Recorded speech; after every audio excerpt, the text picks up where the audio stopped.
I got a new credit card.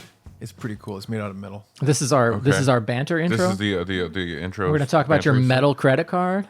Yeah. I have one of those as well, but I did not feel the need to announce it to anybody. What kind of metal?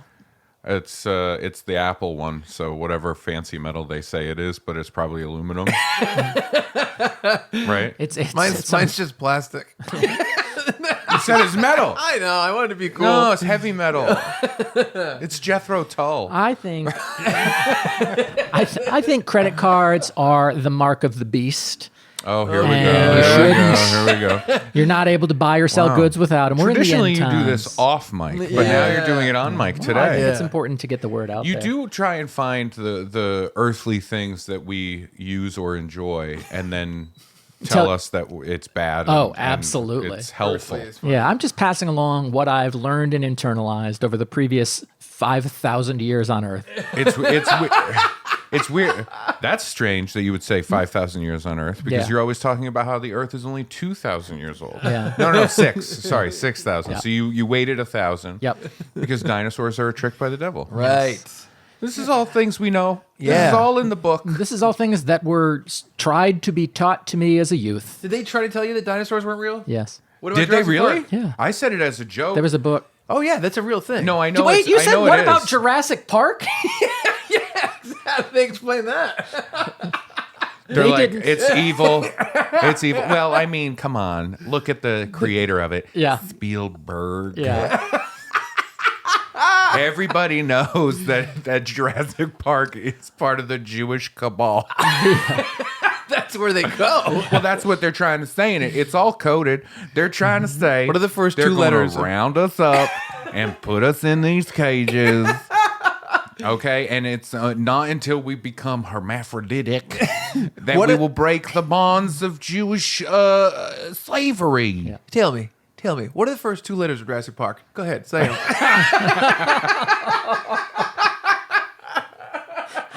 I was like, JP. What? Man, conspiracy theory shit is so fucking funny.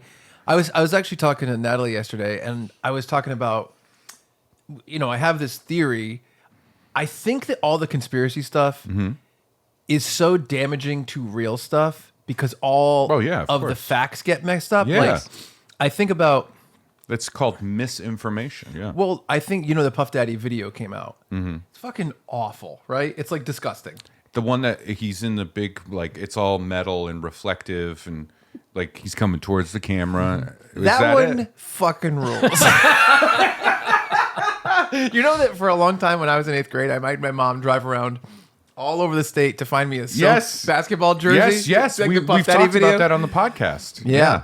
And So- now you're going even further to find jerseys with Puff Daddy stuff on it because you're like, I love this guy. I'm tripling down. I'm trying on to get the him. same towel that he's wearing in the video. Yeah. No. So you saw the video though, right? Yeah. It's terrible. It's gross. It's Well, yeah. awful.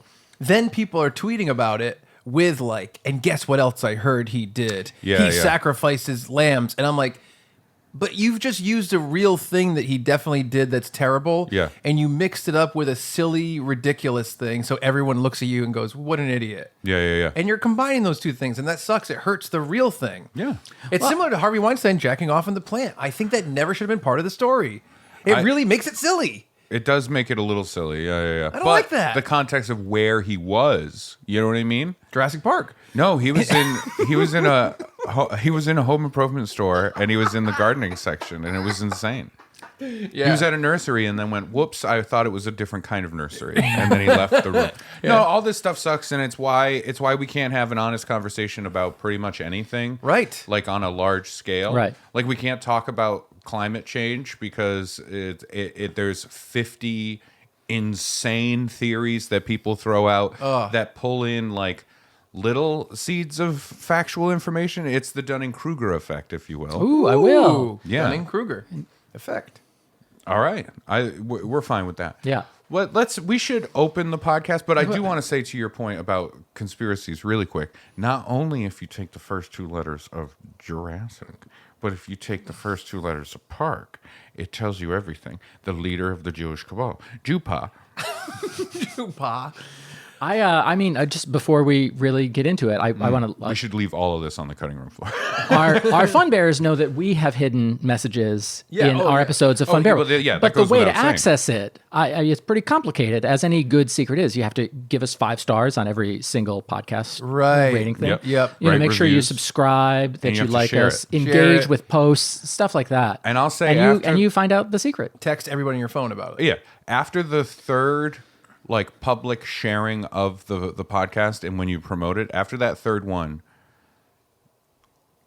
third eye fucking open. Yeah, it is. Wow. Welcome to another episode of Funbearable. I am Brad Rohr. I am Ray Harrington. You'll get that later. Gotta do it. gotta share it 3 times. And I'm Chuck Staten. I don't have anything funny right now. It'd be funny if all 3 of us, our eyes rolled back and blood came out of our ears and eyes and noses. I would love that. Ears, noses, and throats. That's how I'm gonna react if the Bears win a game this fall. That is fair. Another version of the thing that I was thinking of. This girl shared the Puff Daddy video online, and she wrote, "And you guys wanted proof. Shake my head."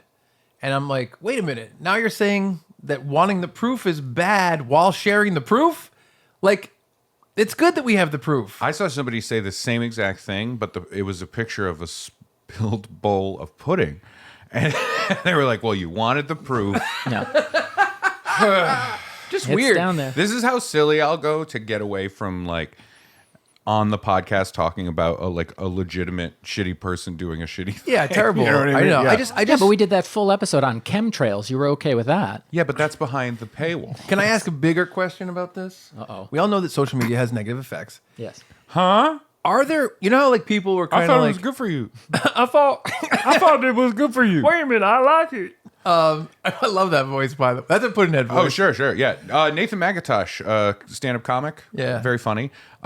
He has a great bit. It's like the opening of his new special. And it's basically like, how did we let all of the most antisocial people dictate how we socialize online, create that's social media? amazing. They're the most unsocial people. That's Yeah, amazing. It's a good bit. So different people could predict that social media would have negative effects on society, right? Yeah. Yep. But this is a real question. Let's say it's like the year 2000, and you're part of the future. You're part of like the tech industry that's trying to build the current version of Facebook or whatever is Twitter and all that stuff. Yeah. People back then, obviously, that are high up in the industry, in the field, could tell that there'd be negative effects. Could they tell it'd be as specific as this kind of thing, where it's like people are going to make up conspiracies, they're going to do this, they're going to do this? Or could they just tell that people as a whole getting a voice all at the same time are going to be negative when they react to each other? It's tough because there's multiple prongs here. This is so dry and serious. I just didn't know. There's multiple prongs to this, because not only is the issue that anyone can say anything and it becomes equal level Right. stuff. You know, everyone has the megaphone, Yes, right? yeah. The other side of the issue is also the erosion of trust in and actual, like the perceived trust and real trust of other forms of media that do give you factual information. So like the news. Oh yeah, this is the doesn't real. exist anymore. And now it's everybody and saying saying everything. So once the money went into like the news situation, and it became corporatized and shitified. Yep. Yeah. And then social media just became that whole thing anyway. Yeah. I think in the beginning of the internet, it is entertaining to go back and see what a lot of the pro-internet and democratization of the web people were talking about in like the late 90s. Yeah. Exactly. This is kind of what I'm thinking about. And thought it would be this egalitarian, free libertarian Wild West kind of idea. That where it would be like, no, now the world is connected and everyone has a voice. And it's going to be this beautiful thing. And it's like, oh no, it's all shit. Because the companies found it. And now we're fucked. That's, you know what I mean? Yeah. Ender's Game, one of my favorite books, if not my favorite book ever. And your favorite movie, you said. I did not. That's your favorite Harrison Ford performance to date. No, The extended cut. The extended cut. Thank you. you. Beginner's game. They have Extended game. they have Extenders game. characters. I'm so sorry. The book was originally written in like 1977. Was the short story, and so they have the nets, and they have these big political arguments on the nets, and everyone like reads them and respects them as like intelligent thinkers. Yeah. And I'm like, the idea of going onto Reddit and I see a post that's long. Nope. Sure. Yeah. Nope. No, it's funny because like I'm sure that the people that you're talking about were like medical technology is gonna move forward so much faster because we get to share information from doctors and electronic technology, and that obviously all is happening as well. It's just not. It's just not the focus of our daily lives as individuals. But yeah, the people are like, and this guy has a Twitter account with 3 million followers, and he finds the grossest fights of all time. Yeah. But people, I think at that point we didn't really understand like lowest common denominator, race to the bottom kind of stuff. Yes. Yeah. And we saw that pretty early, and then we were just like, what if we do it more and figure out how to make money doing it? And then once all of it became algorithm based and like eyeballs equal dollars, all sense of like context and reality went out the window. If eyeballs equal dollars, then get the brightest, loudest thing that make eyeballs look at it. Which reminds me, I really liked your reel. Yeah. Oh, about the hamster surgery. Oh, I didn't get to watch it. Very funny. I've started doing crowd work clips on because I'm doing stand up. But I am really taking that loudest, brightest thing to heart. So I have road flares and I have bottle rockets while I'm doing all of the stuff. So I'm holding the mic in one hand and then bottle rocket right at people. And I do say bottle rocket. I'm trying to get like a catchphrase. I know. I noticed that. You said it a lot. Comedian responds to heckler with bottle rockets. Right. And how fun would it be if I get to like a Matt Rife level with this? Yes. Where I can start selling T-shirts that say, I was a crowd that got worked at a Ray Harrington show, and there's a fun like burn mark on the shirt, like a little fun. I got rocked. I got rocketed. I got bottle rocked. I got a bottle rocked at Ray Harrington's comedy show. Yeah, at Rock and Ray's. Rock. No. Now it's turning sad. Let's get into what we're here for. Yes. Okay. Let's do it. Listen, Ray loves Jim Henson. He can't stop talking about this guy. Can't stop talking about this puppet man. I think it's today. I think it's this Wednesday. Today it comes out. Our show comes out on Wednesday. Chuck has a concussion. You got hit in the head with a bottle. It's today. I think it's today, it's Wednesday. Tomorrow. Oh God, Chuck, you sad bastard! It's tomorrow. You sad bastard. It's tomorrow. I got hit in the. I heckled Ray Harrington once. You're shot in the face with a bottle rocket. Hit in the head. Yeah. You sad bastard. Yeah. Well, listen, if Gallagher can hit watermelons with a hammer and people bring tarps, I can shoot bottle rockets into the crowd. Bring your own protective goggles. Yeah. You can sign them. I have a gun that shoots blanks. Sometimes I pull that out. There's one that shoots blanks and one that shoots rubbers. Yeah. Condoms. And I'll hit like a punchline and it'll be, and I'll shoot at people. Yeah. Like a lot of reviews are like, it was weird and I thought I was going to die. But it gets the eyeballs. Yeah. No, I was going to say, there's a Jim Henson documentary coming out on Disney Plus that they've been pushing. And what did he do? Can you imagine? There's the Puff Daddy documentary, the Jim Henson documentary. That's funny. Can you imagine if they came out with a like Neverland style documentary about Jim Henson? Yes. I think the world would kind of crumble a little bit if it turned out Henson was a monster. There's a couple people. It's Mr. Rogers is one of them. Yep. That would crumble. Although Elmo came out. Bob Ross. Right? The guy that played Elmo was like a sicker. A sicker? I think the word you're looking for is stinker. Oh, a stinker. Yeah, there you go. Sorry. Yeah. He came out. He did some bad stuff. I'm sorry. I'm having so many jokes happen in my head that I don't want to say on the podcast. Probably a good decision. It sounded like you were a like profoundly dumb racist person who just found out that the guy who voiced Elmo was black. Elmo came out. He's a sicker. It's like, whoa. No. He said the S word. You know why I stumbled? Because the stuff that he did, I feel like I don't want to misrepresent it as like he's not a rapist. He's just kind of weird. He was a little creepy. Yeah, I don't remember the specifics. Don't look it up. Brad's reaching for it. Neither do I. Of course he is. He's got his files. spreadsheet. Yeah. Let's see. P for pervert or pedophile. You know what? I'll just search Elmo. So the Jim Henson documentary is coming out possibly the day that this drops, possibly around this time. I do think it's today. And so we said we haven't done a Pitch Doctors in a while. What if we did a Pitch Doctors episode where we all pitched our own ideas for Muppet movies? Now, you said it first. We said. But we all said it. Well, you said. Whenever we come up with an idea in the podcast, we sit in a circle. We say, what should the next episode be? We go 1, 2, 3. And we all say it. We all say it. And every time, 96 or 97 episodes, we've said the same thing at the same time, which is really interesting. It is weird. I would say, though, on the second go, because you guys always get mad at me because when we do it the first time, I always say the last episode, right? Like, let's make it the last episode of the podcast. And you're like, come on, do it for real. I'm like, okay, fine. Muppets. Yeah. So we're doing Muppets. We're doing Pitch Doctors, the Muppets. Yes. And we have pitch those Mups. We have communicated about this very lightly.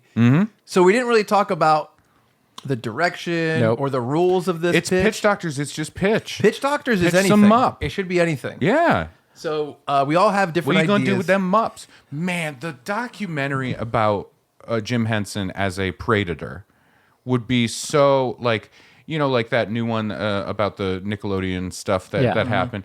Quiet on the Set. Yeah. If they did a thing, the voiceover narration writes itself of just like his hands were in many things, blah, blah, blah. Yeah. He created so many monsters, but Jim Henson was the biggest monster of all. And it has, and it has a picture of him with like Sweetums. Right, yeah, and like a big bird, and then it like turns black and white. Right, and it zooms in on his face, and then you'll get stuff like, he gave voice to hundreds of characters, but he silenced his victims. Yeah, stuff like that. Yeah, that's good. You could write a lot of those fun puns. Yeah. I wonder who's in charge of writing those puns. I don't know. It's kind of weird. I'm going to talk to Netflix. Netflix. They're dark puns. I'll talk to Netflix. They're dark. They're bad puns. Like they're not bad. Like they're poorly done. They're like foreboding. Yeah. Yeah. I don't like that. Anyway, we're all over the place with this. It's Pitch Doctors. This episode. So the only rules here are bring your idea for a new Muppet project. That's it. There's no further rules. So I don't know what Brad has. I don't know what Ray has. We don't know what he has. Just like the Muppets, no strings attached. That's correct. There's never strings. Like a stick. It's always sticks and poles. one stick attached. A stick is like a different string. It's like a opposite string. Oh, this is the concussion again. Well, the string pulls. A stick is a string that's upside down. Like think about your hand. The string would pull. The stick would push. Right. Yeah. I mean, wait. What if the stick is on the top? Then it pushes down. Yeah. And if a string is on the bottom? It pulls down. Pulls down. So it's not the opposite. Everything you just did is awful for gifts. Just images of you going like that. For the listener, he was miming a hand being controlled by sticks and strings in various ways and means. Yes. And the image was as if he was like, forcefully getting filleted by an invisible person. Right. Muppet. An invisible Muppet. Yeah. Right. Okay. Let's do the pitches. So one of the things I have read about online, Brad's going first, is the idea of take a movie. You're going to remake the movie. You keep one actor from the original project, replace everyone else with Muppets. I love it. I think that's a lot of fun. And you guys are big studio executives. You want to save. Oh yeah, this is the pitch. For Pitch Doctor. Yeah. You want to save money. These are light pitches. I have a real pitch that I'll get to. Hang on. Let me get into the character. Linda, hold all my calls. I'm in a pitch. I'm in a pitch about the Mups. We're trying to figure out the Mups. This is IP that can really, if we can crack this code, we can blow it out of the water. We're going to make Space Jam 2 look like Space Jam 2. Yeah. You know what I mean? Yeah. It's harsh. Cost is an issue. So if cost is an issue, you want to shoot as little as possible. You make the movie Castaway, you keep Tom Hanks and all that footage, and then put Muppets in at the beginning of it. No. Wilson's a Muppet. Wilson's a Muppet, but that's some green screen stuff. You know, you can add that in post. That means Helen Hunt is a Muppet. Yep. Yeah. Like Miss Piggy? Probably, yeah. Yeah. I also thought about the movie. And she cheated. Yeah. What a slag. Yep. Yeah. Well, Wilson also left him, didn't he? Wilson did it. He had a lot of issues. Yeah. Tom Hanks. Yep. Tom Hanks lived in that airport terminal in that movie. Yeah. Different movie. That was a different You ever movie watched called that? The Terminal. Yeah. And it's based on a real I thought story. it was a sequel to Castaway, and it was just bad luck. This is the worst trip I've ever had. Wouldn't that be amazing if he's in the terminal for years and years, and then he finally gets to leave, and he's like, finally, I'm flying to where I want to go, and then Castaway happens. Yeah. He's like, this is fucking ridiculous. I always thought about that, the Travel Nightmare series. Well, He needs one more, where he's murdered in a car. I went to Sully. Oh, right, yeah. This isn't going to happen again. Yeah. I'm going to become a pilot. So I guess the takeaway here is like, if you ever are like flying somewhere, if you see Tom Hanks, get that selfie, but get the fuck out of there. Change flights. I went to go to Colorado recently, and I was at LaGuardia, and The airport? I missed the air. No, his friend. I missed the flight. Yeah, because you arrived. It wasn't my fault, as usual. As usual, it was all these service people. They were the real problem. So they said, "All right, we can move your flight." Apparently, at the airport, if you say you're going to kill yourself, they take it very seriously. They said we can move your flight. Guess how many hours back my flight was moved? I don't know. 13. Wow, you could go home. So what would you do? Well, it depends. Just for people to know, the air. See, this is the thing. The airport in Rhode Island. Mm-hmm. You go home in 20 minutes. Yeah. Where I was, I'll tell you my thing. It's I have to travel about an hour and a half. I drive an hour and a half. I park at a hotel. The shuttle takes me to the airport, and then I get there an hour and a half early. Yeah. So it's if I want to go home, I'm like, all right, if I leave right this second, I'll probably be home in 4 hours. Which means then I'll be traveling 3 hours back. Right. That is tricky. Yeah.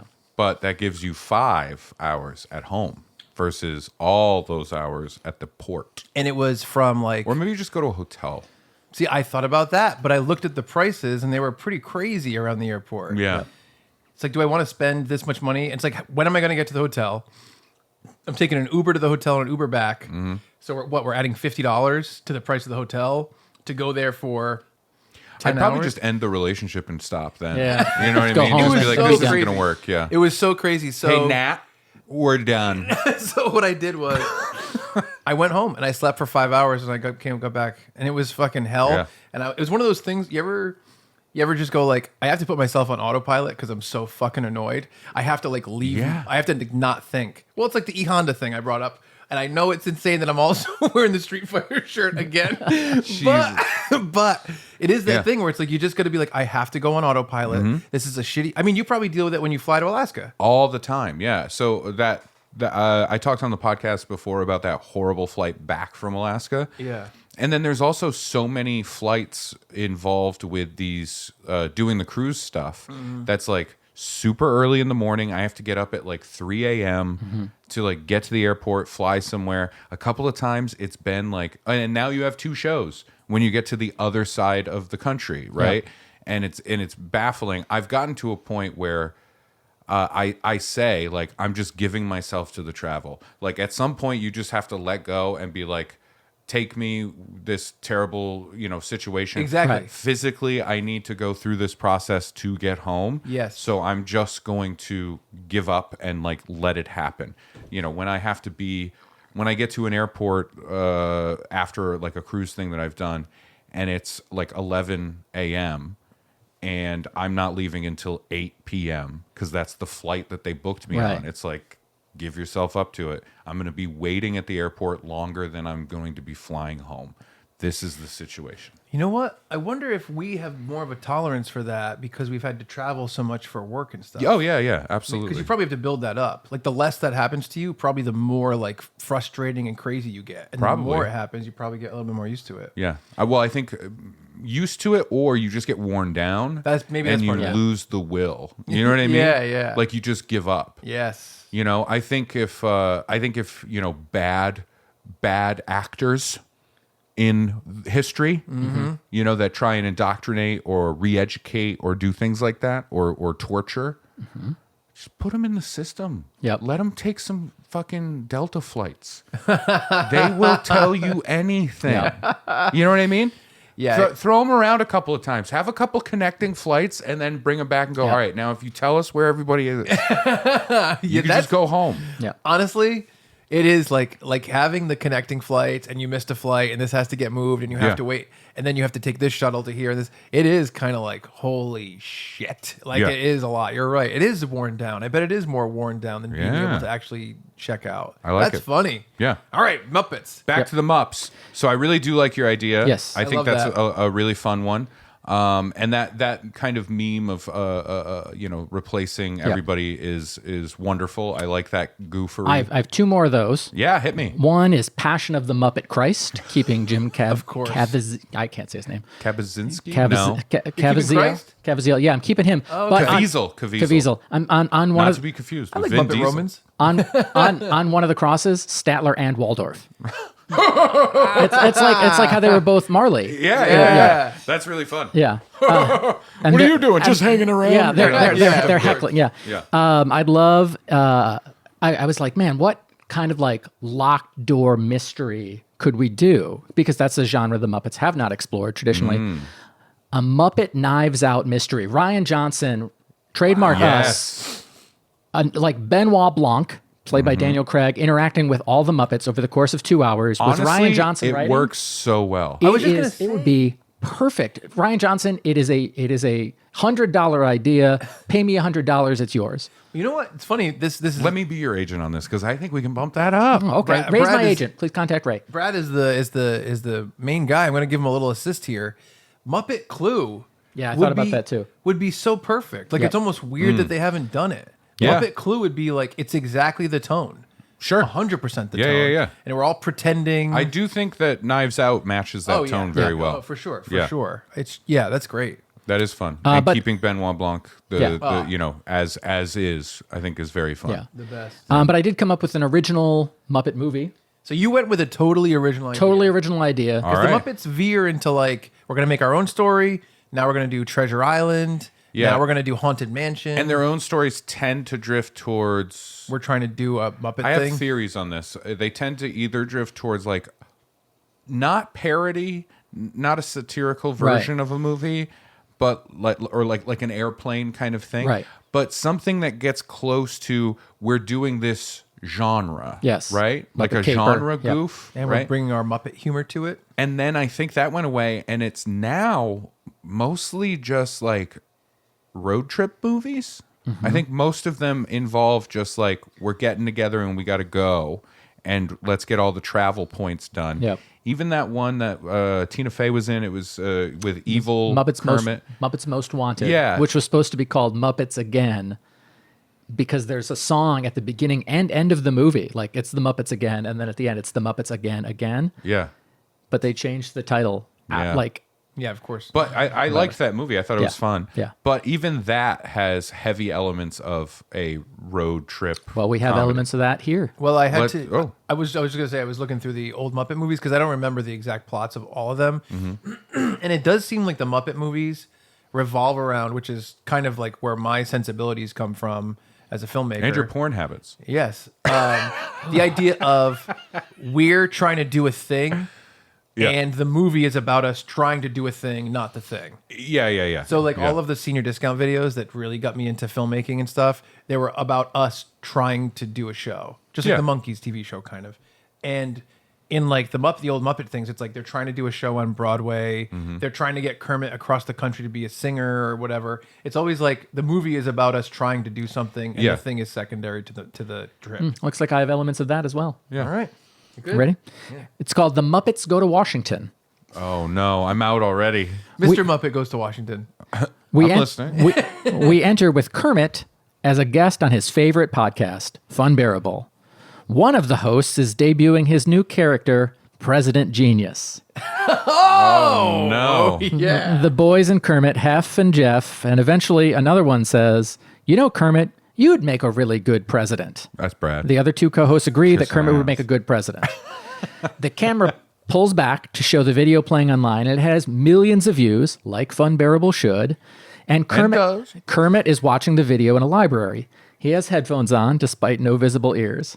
He's approached by a campaign strategist named Oliver Johnson, played by John Oliver. Oliver explains he represents the Frog Party, and Kermit says, not the Green Party. And Oliver says, no, we want a party that could win. And he wants Kermit to run for president. He talks about things like Q rating, name recognition, and public support. No issues, no stances, just you're a name people know. Kermit asks for time to think about it, and they walk to the front door of the library to exit. Oliver assures him, you'll have all the time you need. They exit the building to find a huge group of press asking Kermit about representing the Frog Party, a classic Muppet joke. That's great. So Kermit is running for president. He has a campaign staff made up of both people and Muppets, and we meet them, whatever. There's shenanigans inside the campaign headquarters. By the way, that's the future that liberals want. People and Muppets walking around all together and them sharing jobs and stuff. I don't think... You think a Muppet gets paid the same as a human being? No, they don't. No, they don't. They eat way less. And they weigh less. The cookie budget. There's a plucky young intern played by a younger actress, maybe Lucy from Fallout, which I mentioned because I'm 7 of the 8 episodes into Fallout as of right now. It's great. Yeah, it's wonderful. Oh no, is she going to get a cigar up there? No, she is the voice of reason that will be ignored throughout the movie. Yeah. So then some set piece ideas, some fun and games. The debates. Now, the 2 major party candidates, I would love for both of them to be played by Tom Wilson. Oh, okay. I love it. One is Tom Wilson as he is, and one has like a beard. Like they're the same person. Yeah. That makes a statement about what Washington is. Wow, so edgy. And you know what? I think there should be a moment in the movie when they're in Washington, D.C., and a little car pulls up. And they're like, who's that? And they're like, it's Congress. And it opens, and they're all getting out of the car because they're all clowns. There's clowns out there. Beautiful. It's like it's a circus. You know what I mean? It's like they're nuts, and they've taken over the asylum. Yep. The crazies have taken over the asylum. And they're running it for the rest of us. It's the animals are running the zoo. Yep. You don't want it. Are you drunk now? Yes. The animals are running the zoo. No, I'm kind of like an empty-headed person. I know. They're kind of drunk. Yeah. Yeah, could be drunk. They're at the debates. The moderator, possibly Guy Smiley, asks the question, and the candidates don't answer it. They just give their talking points. And Kermit is trying to speak, trying to get it. Can't get a word. I think we should. I believe what you're thinking, and they're just okay. And so that's Kermit wants to help people. Okay. Yeah. Then Kermit goes on Fox News or some jokey version of Fox News. It should be Fox News, but it's hosted by a fox. Yeah, of course. And they're like, when did you hatch? Where did you hatch? Like, we need your hatch certificate. And Kermit keeps giving he has all the proof, the long form certificate, a video of him hatching, his DNA sequence. This is great. And the Fox News guy just keeps hanging on his dumb points. Just keeps going on. They're filming a campaign promo. This is great. Where'd you come up with this? In his brain. My noodle. No, maybe I like whenever you like an idea, you're like, how'd you think of that? Yeah. That's what you do often. No, I was wondering if you're like, well, I was thinking about doing a political thing for a little bit, and this came up, and I was like, oh, could this work? I didn't know if something like that happened or anything. It was more like, I want to think about like what kind of things would happen in in the presidential race. Okay. And then how can you look at them with a Muppet? That's fun. That's a really great idea. How can you look at them with a ping pong ball for an eye? It's really great. It's really fun to think of playing with that from a PG standpoint. Oh, well, it's going to turn, right? Okay. It is difficult too, though, where it's like, this is all fun. Yep. But I do think, if you're thinking of a political Muppets, right, Yeah. with a running for office kind of thing, a lot of it does feel a little paint by numbers, and that's not knocking your I stuff. agree.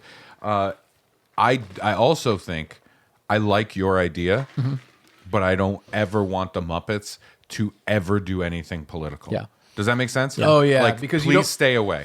Because it's so easy to politicize everything that no matter what this is and how they don't take a side, that everyone's going to be like, those people are going to be fucking- mad at for this thing. People are going to be mad at for this thing, and it's going to become a conversation. And it's also like, no, politics have injected themselves into everything we do, all entertainment, and it's like, I genuinely wouldn't be surprised, just bummed deeply, to see like Fozzie Bear with a blonde wig and doing like a Trump waka waka. Yeah. You know what I mean? It's like, oh.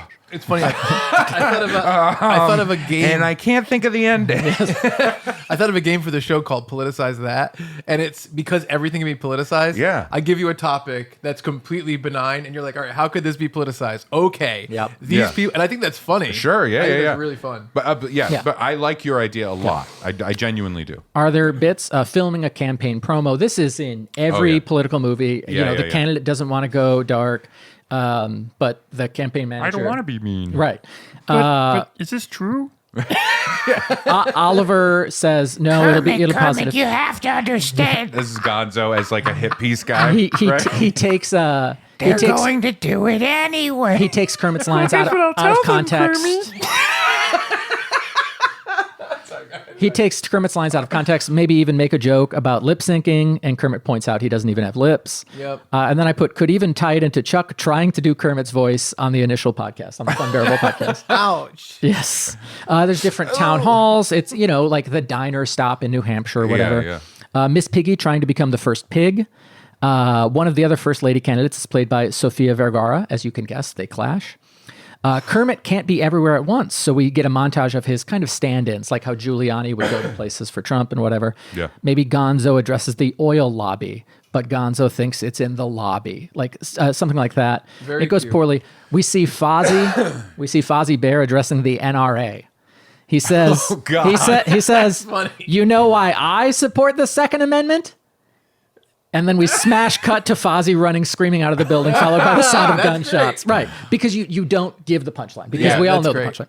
It's a week before the election, and the poll numbers have Kermit in the negatives. There is no way he's going to win. He's frustrated with the whole political apparatus. He wants to make a difference and can't do it because of the way the system is set up so that difference makers are punished.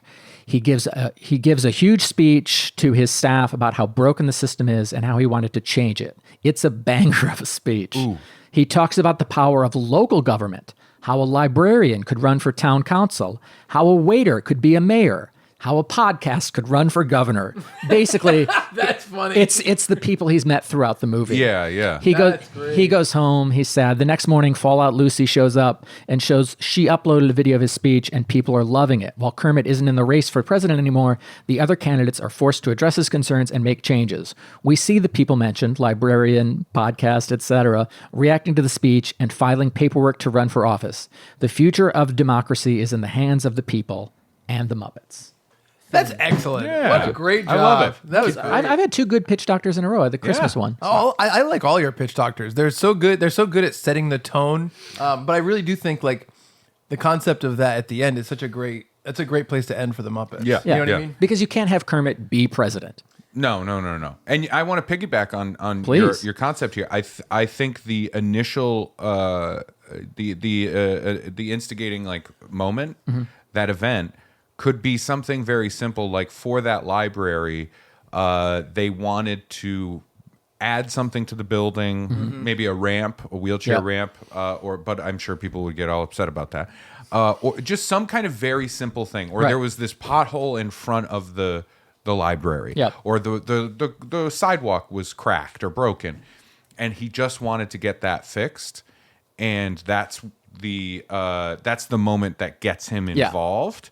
And goes all the way up to the top level of running for president, right? Yeah. Meanwhile, this thing is like not getting taken care of. There's getting worse. Yeah. Well, it's like, well, if you want to take care of that, all you have to do is like you talk to this person, you do a favor for them, then this person, you have to do a favor for them. Yep. This person has to get elected. This person, and it goes through this crazy thing. And by the end of the movie, he's just like, I'm just gonna go fix it. Yeah. And it's like community doing it for themselves. Does that make sense? Yeah, and maybe I was gonna say, sorry, go ahead. Oh, I was just gonna say, you can see in that montage of people like running for office and doing those things. You also see like you're cutting to those moments, and in that you're cutting to like Kermit picking up a bucket, and then Kermit with a shovel, and then Fozzie comes over with a thing, and like by the end of it, they've all repaired whatever that thing is, and they're all kind of looking at it proudly, like the community did it for ourselves, that kind of thing. I was gonna say maybe at the beginning when he's watching the podcast in the library, maybe there is like a librarian that's kind of like a soft-spoken character that is the person that does all that stuff already, and at some point when he gets back to that point, he kind of realizes that he should have been Right, more right. like that person in the Right. first Yeah, place, yeah. and that kind of. I brings just it to that I point. love the idea of a podcast running for governor. I love something like You know, Yeah. years ago, it was in a senior discount video. It was the guitarist was dating a different band, dating the whole band. that. Yeah, No, And that's so fun. the idea of like this entity being viewed as a singular organism, I love it. I love that joke too. Yeah. It's great. It does scare me though, because like we're at a place where, legally speaking, on paper, corporations are people. Yes, and they do. Yeah, You And don't it have scares any of me. the responsibilities legally Right, of right. people, right? Yeah, you Whatever, can like, as a company, you could just murder people, like through negligence or conspiracy. Yep. And then just be like, oh man, well, all right, well, we fired this guy and we paid the fine, so Yeah. let's continue being a company. Yep. It's like, no, a person would go to jail. Yep. They wouldn't be allowed to do that thing. Anyway, sorry, I'm getting real political. So it does scare me, the idea of like where corporations are people. Yep. At the negative view is, at some point, like Walmart runs for office. Yep. You know what I mean? Yeah. And oh then man, that's Funbearable so opened the scary. door that That Walmart is- walked yeah, through. yeah. That's funny. And it's because of Brad Rohr. Yep. Yeah. And historians know it was this one insane man's idea. And you see pictures, and it's like, it's you wearing the Dr. Genius shit, talking about a translation burrito, and they're like, look at this insane bastard. And then it zooms in on Brad. And I'm like, it was this guy with the idea that a podcast could run for governor. Translation burrito is brilliant. It is not. That's a shirt. It No, is that not. was really fun, So though. yeah, Kermit goes to Washington. I like it. Fun fact: I've never seen Mr. Smith Goes to Washington, Yeah. so I'm not Neither have I. sure I've seen how Mr. Bill Goes to Washington. similar it ends. I've seen that too. That doesn't end well. Not for Mr. Bill. What did he say? Was it oh my? No. Oh dear. Oh dear. Oh, Mr. Bill was a weird Oh one. Huh? geez. I loved Yeah. Mr. Bill when I was a kid. Well, that's like the 70s, man. That's the 70s is literally like, what if we do a claymation that would normally be for kids, but then we just squash it? And then he goes, oh, and then everybody's like, this is fucking comedy genius. I love It's the same. Like, I love SNL. I do. I root for SNL. I hope SNL is going to do well. I've joked about, like, I watch it like a football, like you watch the Bears. Yep. Yes. Where I'm like, it's not going to work, but man, I want it to. Yep. And sometimes they win. Fuck yeah, dude. And it's fun. The 70s, though, I will say this, like, it's seen as like, wow, that was the upper echelon of SNL. Yeah. And it's like, sometimes it was just Belushi dressed as a samurai Yeah.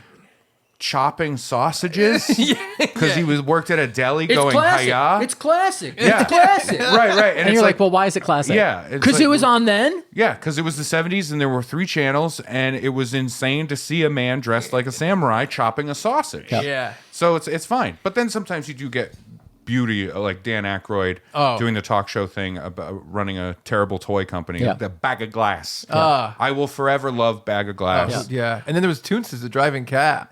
That was 90s. Oh, really? That was Yeah. 90s. Oh, it's Toonces gotta was be 90s. That's got to be 80s. Late I 80s, wonder. early 90s. Yeah. Well, Oh, they did late it. 80s, early 90s. Yeah, they did it. Linda Hamilton hosted, and Toonces was the Toonsinator. Yeah, that's right. Yeah. Oh, yeah. But that reeks of a Smigel to me. Oh, for sure. That does reek of a Smigel. Yeah, it's funny. And quick plug, I'll just say it. The new Lonely Island and Seth Meyers podcast is like incredible, and I haven't heard a lot of SNL inside story stuff like this. And the digital shorts, that they call them digital shorts when Lonely Island would do it. Yeah. They just did that because Robert Smigels were called digital shorts. Yeah, because yeah. it used to be that the digital stuff a long time ago was way lower quality. So it was letting the audience know they were going to be watching something that was lower quality than broadcast That's television. funny. Which is so interesting. Yeah. Because then the digital shorts felt like the most like produced things on the show. Yeah.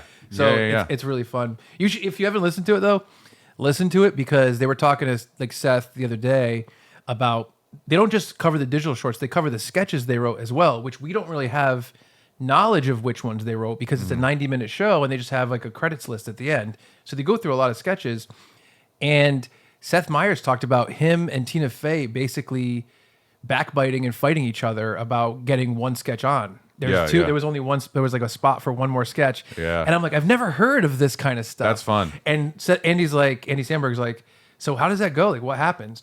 And he goes, well, it would go like, we're talking to Lauren and we're figuring it out. And I'm like, like last time we did a sketch like this, like it did really, really well. And it also includes a lot of the cast. And then Tina would say, is it different than the last time you guys did a sketch like this? Is it actually a different joke? And I'm like, that's fucking, that's great. It's fascinating. Yeah. So cool. But it's a great podcast. I like that. Yeah. And if you like that stuff too, depending on the guest, Conan's podcast, like they get into it a lot. And Flying the Wall really with fun. Carvey. Sure. Yeah. Dude. Oh, yeah. So good. Yeah. We're kind of in a weird age of podcasts right now. But there's some gems that are shining through that are great. Sure. Conan's like the top. Oh, come on. Yeah. It's Cokie. It's great. That's his nickname. Everybody knows that. Yeah, Cokie the Clown. Yeah. You guys watch the new travel show from Conan? I haven't had a chance to see it yet. That's like his best kind of world. I'm afraid of traveling. Sure. So endlessly charming and fun and wonderful. Of course. Just great. I love it. Yeah. All right, so you're done, I'm done. With your Muppet pitch? I was going to pitch Buried, the Ryan Reynolds movie, and just have Muppet voices on the phone with him. That's fun. I like that idea. But no, I don't know that enough people have seen the movie, but it's true. He's the only actor in it. What about Phone Booth? Yeah. And it's just, it's just real that. time. So do you want to go next or should I go next? It's up to you. I think...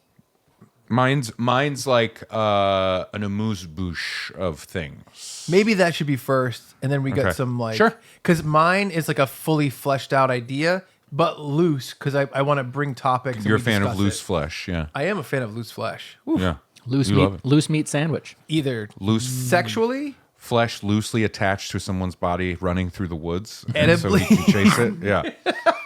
That's true. It's funny because that's true. That whole story kind of happened off air, but we've alluded to it a lot on the air. And I wonder if people have put together this fetish of mine. Oh, I hope they have. I hope they have not. If Chuck asks you to go to the woods with him, don't. Unless you get a side of beef. It's a Chekhov's gun situation. Yeah. It's a Chekhov's Chuck running through the woods chasing somebody with meat on their backs situation. It was introduced in the first act. Yeah. All I'm saying is by the third, somebody's panting, out of breath, and covered in hickory farms. Yeah. All right. Pitch Doctor's Muppets. Summer sausage was the thing. So Dr. Ray. So here's my pitch, and I'm treating this as a capital P pitch. Okay. Right? I'm in the den. I'm in the Shark's tank. Okay, so me and Brad are the dragon's studio. We're the den. studio. We're the suits. Suits. We're the suits. Here's the fun thing. Fellas, I appreciate this. Studio people, get out. I don't want the studio people. I want no. You guys got to stay because now what I want is VC people, venture capitalists. Okay, oh, that's us. Yeah, we're independently wealthy. It's 2024. The studio. We took out life insurance on our podcast co-host and had him murdered. This is about the fourth host. Yeah, this is. We should start a thing about like there was a fourth host. Yeah, he was late today. I mean, he'll make it by the end. We think. So every once in a while, I'll do a joke. Fully a joke. I make it clear I'm just kidding with Finn. Like I don't try and convince him of this, but every once in a while, I will jokingly allude to the child we had before him. Right. And they're not here anymore. And I'm like, well, that's because, your older sister, who was here but is not, she tried to pull that shit. Yep. You know what I mean? I have this couple friend. I'm friends with them, and I know their two kids. I've known their two kids for a long time. I think one is like 11 and one is like 8. Yeah, something right like around that. there. Around that, maybe 7 and 10. And I was at their house for Christmas last year, and I went over to the guys, and I'm like, "Hey guys, and we'll call them Tommy and Tommy and Kenny." I was like, "Hey guys," I'm like, your parents wanted me to talk to you," and they're like, "About what?" And I go, "They wanted me to let you know, like, they actually had a kid before they had Tommy." They were like, "Really?" And I said, "Yeah, but they weren't ready to have a kid, so they had to give him up." They were like, "Wow." And I was like, "Yeah, but I wanted to let you guys know I'm back and I'm here to stay." And I got them close. I'm like, and I went to their room. I'm like, "All right, so this situation is not going to work. Can we fit these two beds?" And they know it's a joke. Yeah. But every time I see them, I go into this joke that I'm their brother. And now they've gotten in on the joke. That's fun. It's so fun. That's really it's so fun. I love it. It's really, really fun. Anyway. All right. Venture VCs, capitalists. that's us. Because gone are the days of worrying about what the studio will do. I want to know what the tech bros are going to do. Because that's who's running the game now. I made my money exploiting people's personal information. Exactly. This is who I want. I made my money on that Twitter Fight Club fucking This account is that what I I made. want. Yeah, right. Yeah. Because now It's about streaming. And it's about not even making money streaming, constantly losing money quarter after quarter because that's what you do now, right? Yep. So We'll make it back someday. Here's my proposal. Yeah, all we need is a subscriber number that's 3 times the amount of actual living human beings on the planet. Exactly. If every single person on the planet has 3 accounts for our streaming service, break even. we'll break even. All we have to do Yeah. is make them sign up and then make them forget. Yes. And then sign up again. We make it more money to cancel. So here's my pitch. It's a streaming service. We're getting a little close to what you were talking about. Okay. But a little bit different. I'm embracing all the tech. All right? I'm becoming the most cynical, bitter person in the world. Let's embrace all of it. Yeah. A streaming service that simply takes pre-existing movies and television shows and through the use of fair, moral, and safe artificial intelligence, AI, apps and algorithms, all the A's, the 3 A's. Yeah. It just changes all of the actors to Muppets. Oh, okay. All right. Simple. Yeah. Through the use of AI. Does it have to be moral AI? Because that's more expensive. It is more expensive. It's a penny more, and Yeah. so I'm open to scrapping it. Yeah, let's So, and we can save a penny if we mutilate a child every once in a while. Yes. Right. So, I do like thumbs pennies. up on that? yeah. If it helps, they're in a country where they can't litigate at all. In that case, Yeah. 2 thumbs, which don't do that around the kids. They're sensitive about that. Yeah. Very 'Cause they only jealous of have the half thumbs. a thumb. So, anyway, we're going to call it either Muppets Plus or Felt Flicks. Either way. Oh, I love Felt we Flicks. can do it. But I love the idea of these shows and movies, Yeah. but through the use of, pewters. Yep. Yeah. Beeping and blipping. Yeah, they beep. Now it's our lovely Muppet cast, right? Okay.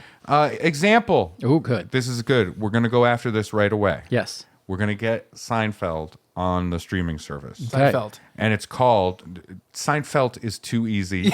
I wrote it, deleted it, and then called it Kermit Feld. Okay. I like Kermit Feld because it's a little bit dumb. That's what I mean. Yeah, Yeah. Seinfeld is so it's too on the nose. I Yeah. did genuinely think Seinfeld. I think Seinfeld Yeah. is pretty great. But yeah, go ahead. No, Yeah. I agree. But Yeah. it's the one I think everybody would think of. So I was like, no, I'm going the other way. Yeah. I'm going the other direction, all the way around to Kermit Feld. So we're taking a fun thing that is on Twitter, Modern Seinfeld, right? Yep. And we're injecting that into this. We're creating new episodes okay. Right. with the Muppets. I So can't wait to find out about the cast. Modern Seinfeld with Muppets. Kermit is Jerry. Okay, that makes sense. It totally makes sense because Kermit is like the Worst actor. kind of bland one. Yeah. That's just like, okay, Yeah. while all the crazy happens around him. Yes. Miss Piggy is Elaine, Yep. right? Because there's one woman. Yep. And that's also the Muppets to a large degree. Gonzo is Kramer. Oh, yeah, Perfect. makes sense. And then Fozzie is George. Yeah, I'm that's I'm good. in. He doesn't match personality-wise, but I think it's very funny to imagine Fozzie in George situation. For sure. We're going to get classic episodes that will become classic because they're new. Okay. Things like, due to a miscommunication with his application, Fozzie has to present as a they-them at his new job. That's good. Kermit is avoiding another Muppet comic, Swedish Chef, who always asks him to be on his Hot Ones YouTube show. That's good. Yep.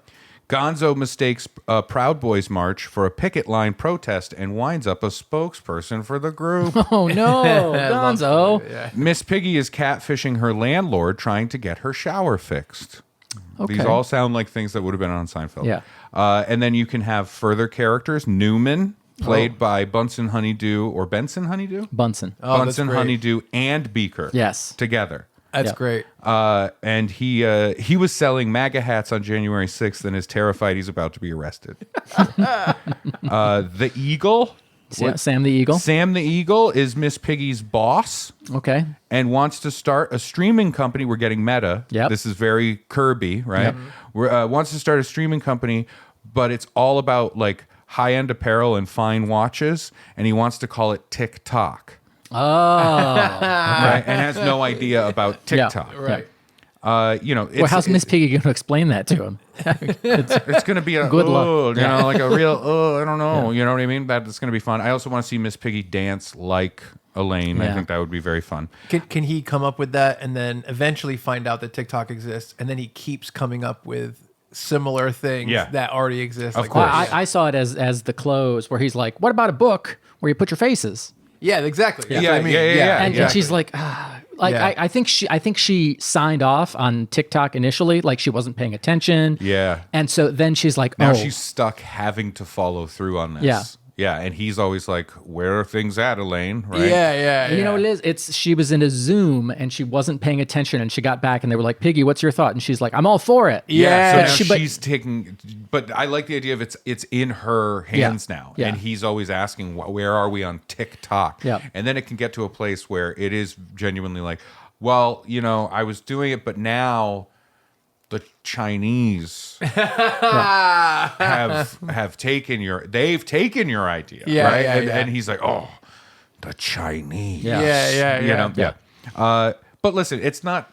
This streaming service is not just for Kermit Feld. Oh, good. You gotta have be more variety. Yep. You got to spend a lot of money up front developing a shit ton of content. Some of it genuinely good, most of it not.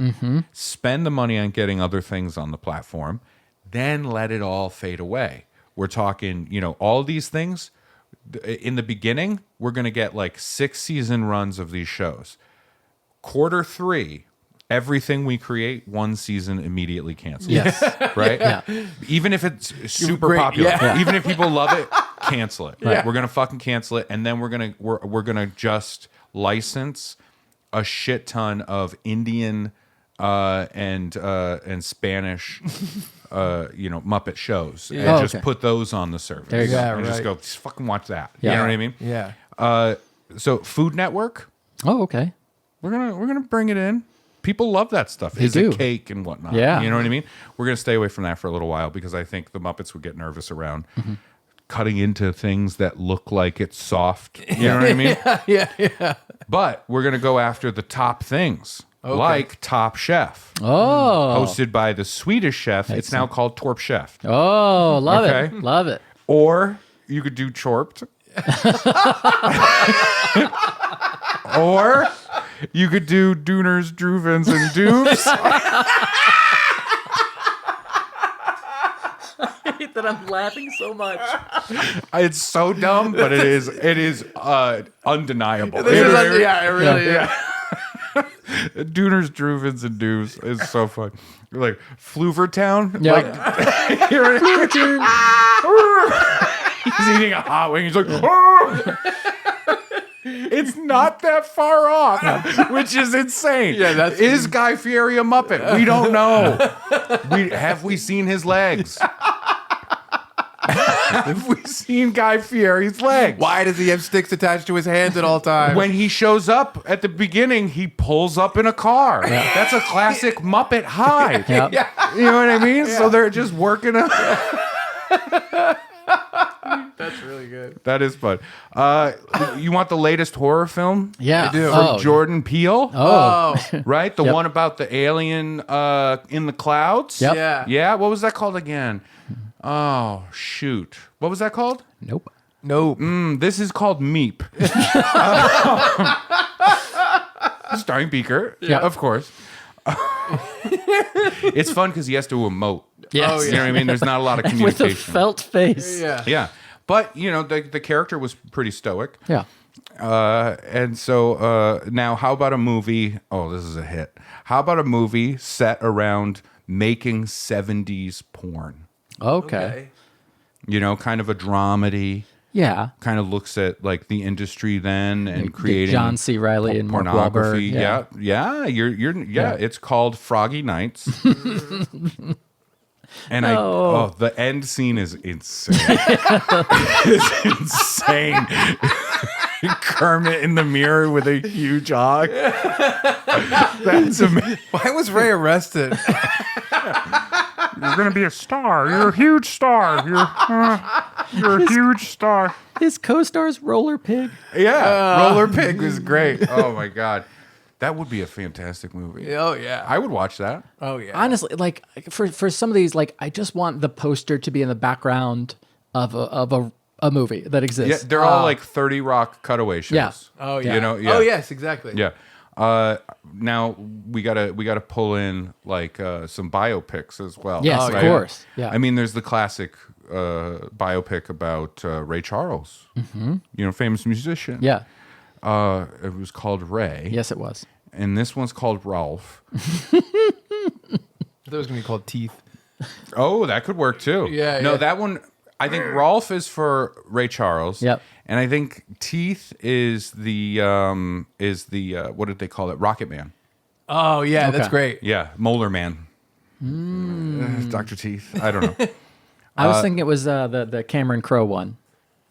American. No, it's 2 words. Yeah. It's not American Beauty. It's my mom always wants me to watch it. I never watched it. They sing Tiny Dancer on the bus. Rolling Stone. Almost Famous. Almost Yes, Famous. there we Yeah, go. yeah, yeah.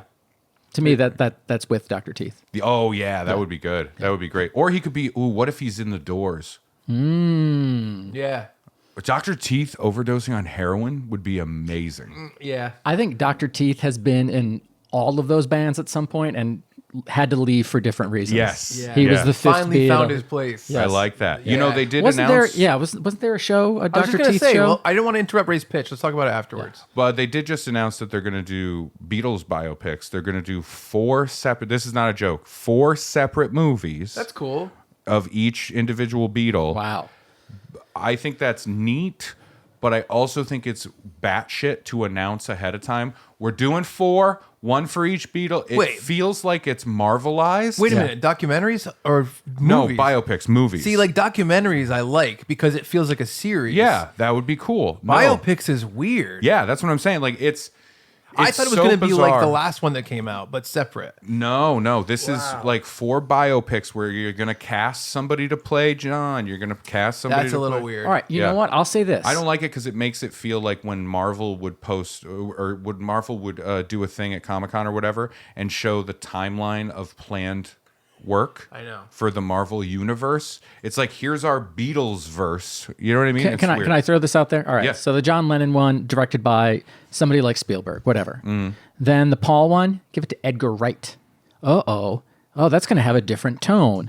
Then the Ringo, Jordan Peele. Oh, that's kinda horror cool. film. And then George Harrison. Ringo, Jordan Peele. You got to get I'm Ringo just- gets like Ringo gets the director of Resident Evil. no. Ringo should get like I'm trying to think of a good. It was just the next director that came to mind. I forgot Yeah. George Harrison for a second. Yeah. And basically, like, let the George Harrison one be done by the Muppets. Oh, that would be funny. So the all Yeah. 4 biopics feel completely different. yeah. No, that's fun. That would be fun. But that's fucking. That's also I know. not That's what's Pitch going Doctor. to happen. No, Yes. Beatles and you know that if Yes. they do those 4 biopics, what they're hoping, what they're praying for to the altar of algorithm Yep. is that they will do a movie that's essentially Avengers, the first Avengers Exactly. of the Beatles. Yeah, And it's I know. like now they're all together and we're going to see how it works with them all together. I'm like, what are you doing? Yeah. You can't Why just is- make this Marvel. Why is Thanos in this? Yeah. He's gonna collect. He's gonna get the submarine. We can't let them snap. We can't blue let the meanie. who's the purple guy? We can't let him snap. Anyway, we're back to it, right? Yes. How about this? One of the '90s biggest films. Uh-oh. Sorry, go ahead. You're clapping like I a am baby. inevitable. No, I am Ringo. I'm Ringo. I always keep rhythm, and he snaps. That's oh, great. that's funny. That's so fun. That's is so really fucking, fun. Is that so? Goo fucking- goo gachoo. Snap. One of the '90s biggest films, Yeah. right, and it spawned so many copycats. Mm-hmm. A unique voice in film, Yeah. felt fiction, right? Oh yeah. Uma Thurman, no way. This is that weird long-faced orange girl from the band, Janice? Maybe? Janice. I think so. Sounds like a Janice. Yeah, you know who I'm talking about. Hey man, yeah, that one. There's one hilarious thing that is hilarious. Is really funny about this though. Hey Quentin, You want to make a movie about this girl that has no legs? Pass. Yeah. I'm out. Yeah, exactly. Yeah. So I think it has to be the long-faced puppet Muppet. That's great. Make Beaker Samuel L. Jackson's role, so we don't have to worry about the dialogue. Yeah. We bleep it anyway. Yeah. Me, beep. It's a meep or a beep. Oh, he said meep. Yep. Only he can say meep. Kermit and Piggy, Bruce Willis and his gal. Yep. Fozzie is John Travolta. Yeah, I love Just the wig. because I want to see the milkshake scene with Fozzie. Oh, yeah. I want him sitting there and going, a $5 milkshake. I can't do his voice. Yeah. A $5. $5. A $5 milk. No, it's gone. I don't know what it is. And then that huge monster, Sweetums. Sweetums. Yeah. Marcellus Wallace. Yeah. That's great. Yeah. Right? That makes sense. You see him, you're like, yeah, I'm afraid of him. Yeah. Right? And then he's got the Band-Aid in the back. That's great. 'Cause that's where they got his soul out, and that's what's in the briefcase. Yep. Perhaps. Gonzo is absolutely Quentin Tarantino's cameo. 1,000,000%. 1,000,000% Gonzo is Quentin Tarantino. Was there a sign on my... Was there a sign on my house that said dead meep storage in here? No, because storing dead meeps ain't my fucking business. Ah! When Bonnie gets home, buck, buck, buck. This is too fun. I like to think I'm a smart man. But then when we get to a place where Gonzo is Quentin Tarantino in Pulp Fiction, I am like, let's do this for a day and a half. Genuinely. I want to see it so bad. I knew that Muppets Pitch Doctors would be this, of course. You know what I mean? Oh yeah. And I think the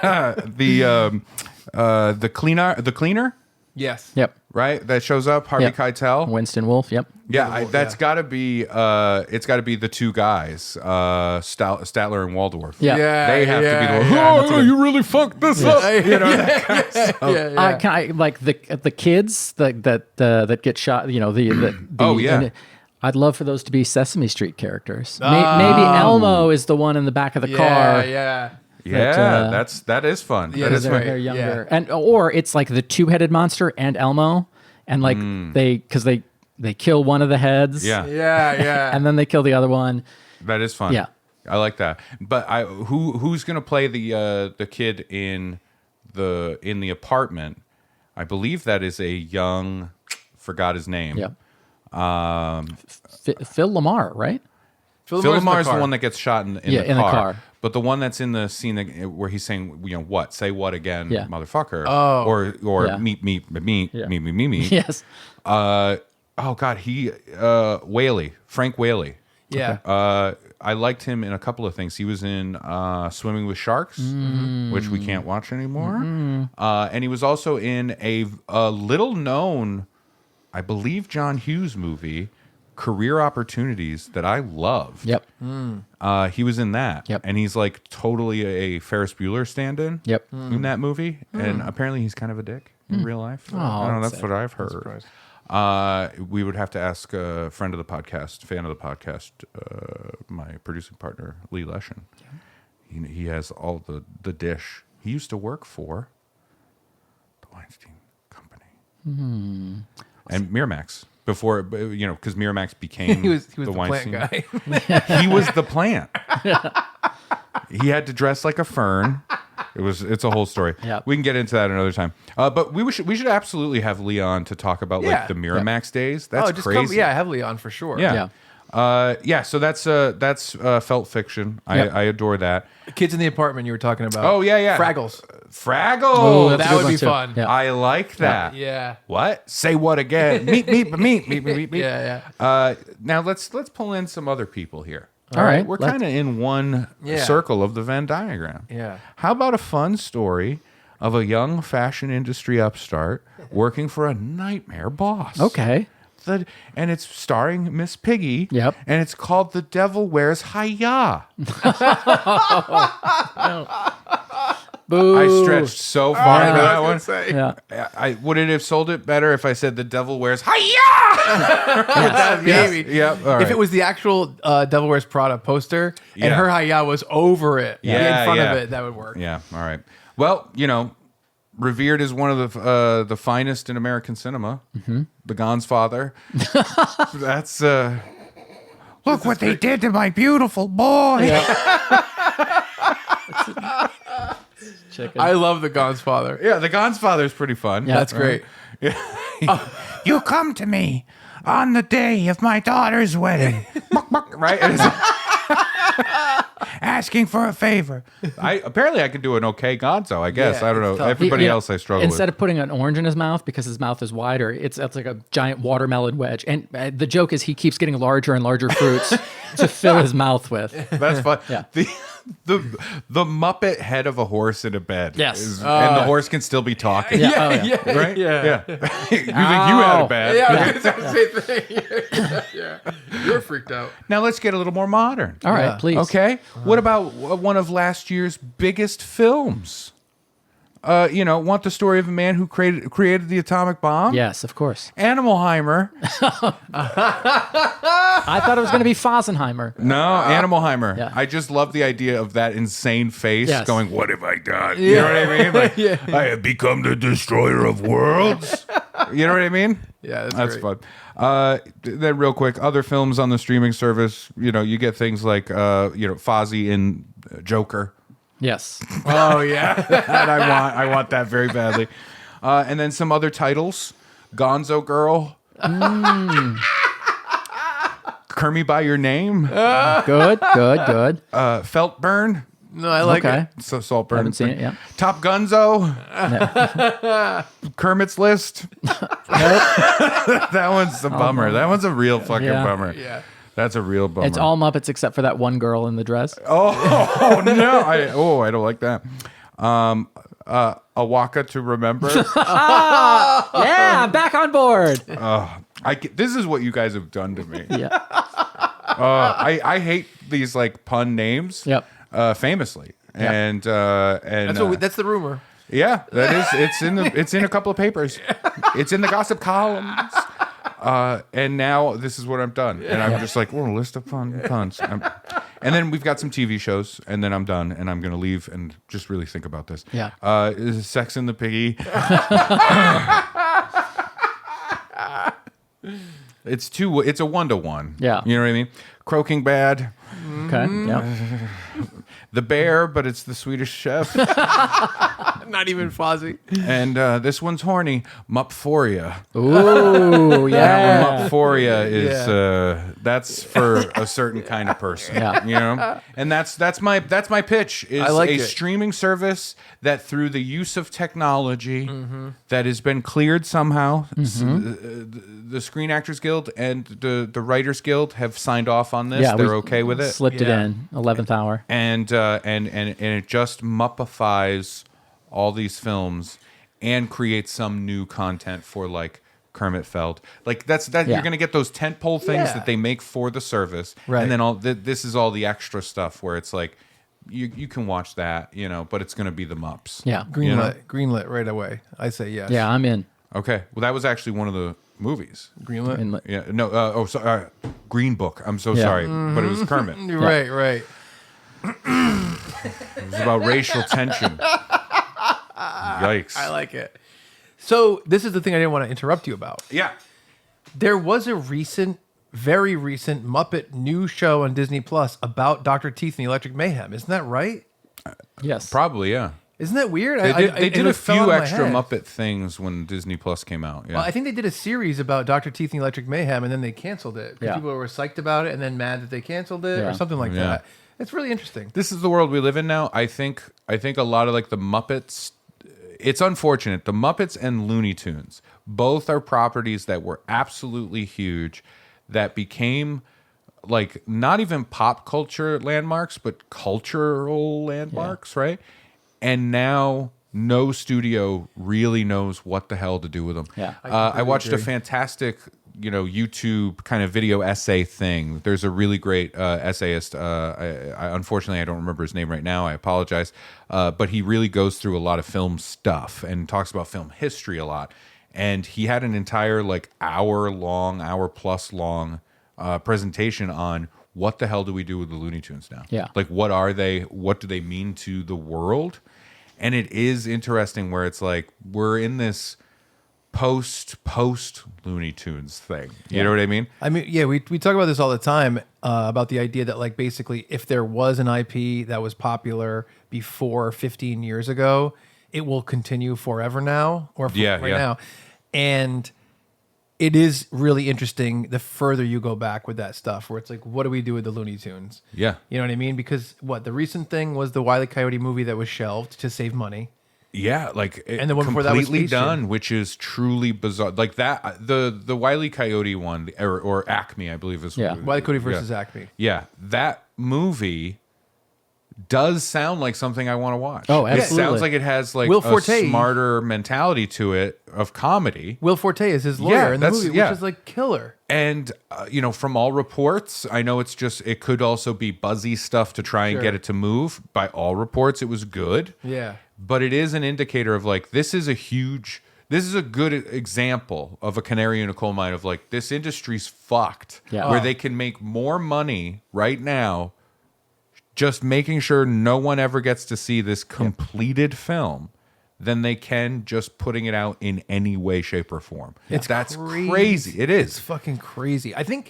Honestly, I think Keaton came back for the Batgirl movie that was canceled. I think he's in it as the original Keaton Batman, and it's nowhere. I mean, we're not obviously it's a huge thing that people are very much against the idea of shelving these movies just because they make bigger tax write-off. Yeah, but it's crazy. like it's fucking crazy. Yeah, it's so nonsensical. It's like saying a company makes more money like building chairs and then burning them. Yes. And making sure no one can buy them and literally turning people away, going, I'd like to buy that chair. And they go, no, we're making way more burning it. We're gonna make 10% more because they tried to sell the Wile E. Coyote movie to other places. Yeah, with an insane asking price for it. Exactly. Yeah. So it's like, oh my God, it's crazy. It just makes no sense. I say, fuck it. Somebody break in, leak that fucking movie, leak it hard. It will get leaked. I'm sure it will get leaked. I hope it does. I genuinely hope it does. And the point that there was a point made at some point, I'm sure by many people on social media that I saw that I do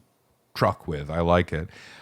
Which is if you write it off for tax purposes and nobody gets to see it, then legally we get it. All the taxpayers get the movie now. Yeah. It becomes like it should be. Yeah, like an open source kind of thing. Yeah. So here's my suspicion, because this is kind of like a new thing that's happened. I'm not sure if there's been a huge movie that's been produced that was shelved in the past.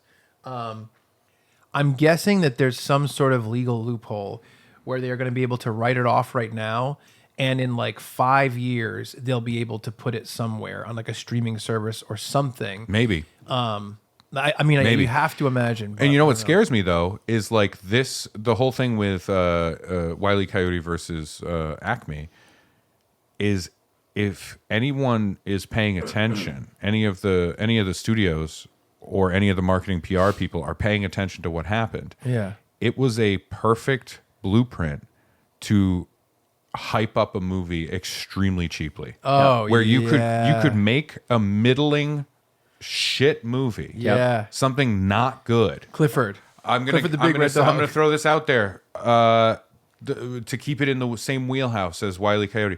That Tom and Jerry movie. Yep. Yeah. That was just like, you know what I mean? I watched it with Finn. Finn wanted to see it. If you have that movie that's just so middle of the road, just here it is. Right. It's exactly what you think a Tom and Jerry movie now would be. Yeah. You could be like, oh no, the studio's going to shelve it. Oh, they said they're not going to do it. And then have everybody come out and be like, have Colin Jost be like, I saw it. It was so good. This is really upsetting. It breaks my heart. Yeah. You know what I mean? Have Chloe Moretz come out and be like, I worked so hard on this. And I wish people could see it. It was a labor of love. That is fun. Yeah. And then have the Hero streaming service pick it up. Yeah. and put it out. Be like, we don't care about the price. We don't care about this company's asking price. Right. We're going to pay it because people deserve to see this movie. Yeah, and they can do it in a way that's like, whatever company. Warner Brothers was going to do it, and now here comes the hero Max, HBO Max. And it's like, you're the same company. Yes. It's like, yeah, that's how we do this. Right. Or maybe Netflix makes the movie, but they advertise it like it's made by a different company. Yeah, and they just hint at who it is. And now we'll be the heroes. Yeah. Yeah. I would not be surprised if we see that happen. That'd be a great premise for a comedy. The idea of this. Of like making a movie, like the producers. Yeah. Well, I was just gonna say it's the producers. Yeah, it's very similar. And then, oh no, people now really, really want to see it. Yeah, it's fucking insane. It really is insane. It really is. Yeah, but that was my pitch for a streaming service. I love that. I loved it. I thought for it was those felt people. I thought it was great. Yeah. All right. We have less than 4 minutes left in the studio until we have to be out of here. I know Chuck has 2 solid pitches here.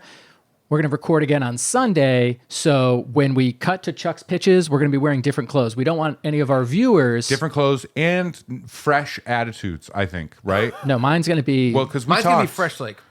Oh, okay. Well, we talked about it, and we were like, Brad, you got to change your attitude. Yeah. You know what I mean? And Yeah. I thought we were doing that like he's going to become Bart Simpson.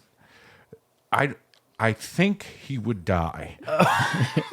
Yes. If Brad suddenly had to be Bart Simpson, I'd be the worst think he would. Bart I think his Simpson. own brain would rebel against the concept of it, and his heart would shut down. Like in Victorian era, they'd be like, "Oh, she died of a broken heart." Yeah. It would be like It would be that. Yeah. Okay. I'd fall on my fainting couch. I get it. So Fun Bears who are watching... We'll be back with you in a moment. Fun Bears who were listening didn't need to listen to this part. We're so sorry. For all you know, we're just continuing. Yeah, maybe we'll cut this part from the audio version. No, I think we just leave it. Nope. It's in there. Like and subscribe. And we're back. That's right. It's 3 days later, and we're doing it, What? baby. No, we just decided to change clothes for fun. It was so hot. Yeah. Ooh, yeah. Wait, no, because we're kind of in the same type of clothes, so it shouldn't be hot. We looked so unfashionable. All right. Well, Yeah, I fashion still changes quick. Yeah. Changed during the podcast. Yeah, fast fashion. So I wanted to say I really liked your guys' Muppet picks. Thank you. You know, your Thank pitches. you. And I have some And pictures our too. Muppet picks, which Yes. are like dick pics, but like cute. Yeah. Yeah, as long as it has accessories. give me cookies. Is it on a string or a stick? Who knows? So I have 2 pitches. Okay. Okay. One is pretty loose. One is insanely loose. And I'm going to do the insanely loose one first. Okay. And then Right. the other one we'll kind of talk about. So we've discussed how the Muppet movies they've done different things. They have original stories. Yeah. Sometimes they adapt other stories like Christmas Carol and Treasure Island. So these are 2 adaptations. Okay. And I wanted to say up front, one of the things that's been different between me and Brad, we have different opinions on this. I think Brad's going to love this because Brad loves what I would refer to as cute jokes. And the punchline is, isn't this cute? Famously, we disagree about a joke in Tropic Thunder, right? Yes. Tell Ray the joke. It's weird. Where's my little gavel? So there's a child, who is with the enemies. Tropic Thunder blows up the bridge the child's on, and an obvious doll flies through the air. And you're like, wow, they killed the kid. And then they show the kid getting out of the water and looking like pouting. He goes, like that, right? Yeah. And I'm like, oh, to me, the joke isn't the joke is, did you really think we were going to kill the kid? That to me is the joke. And that's why I laughed at it and appreciate it. And Chuck is like, you just love cute jokes.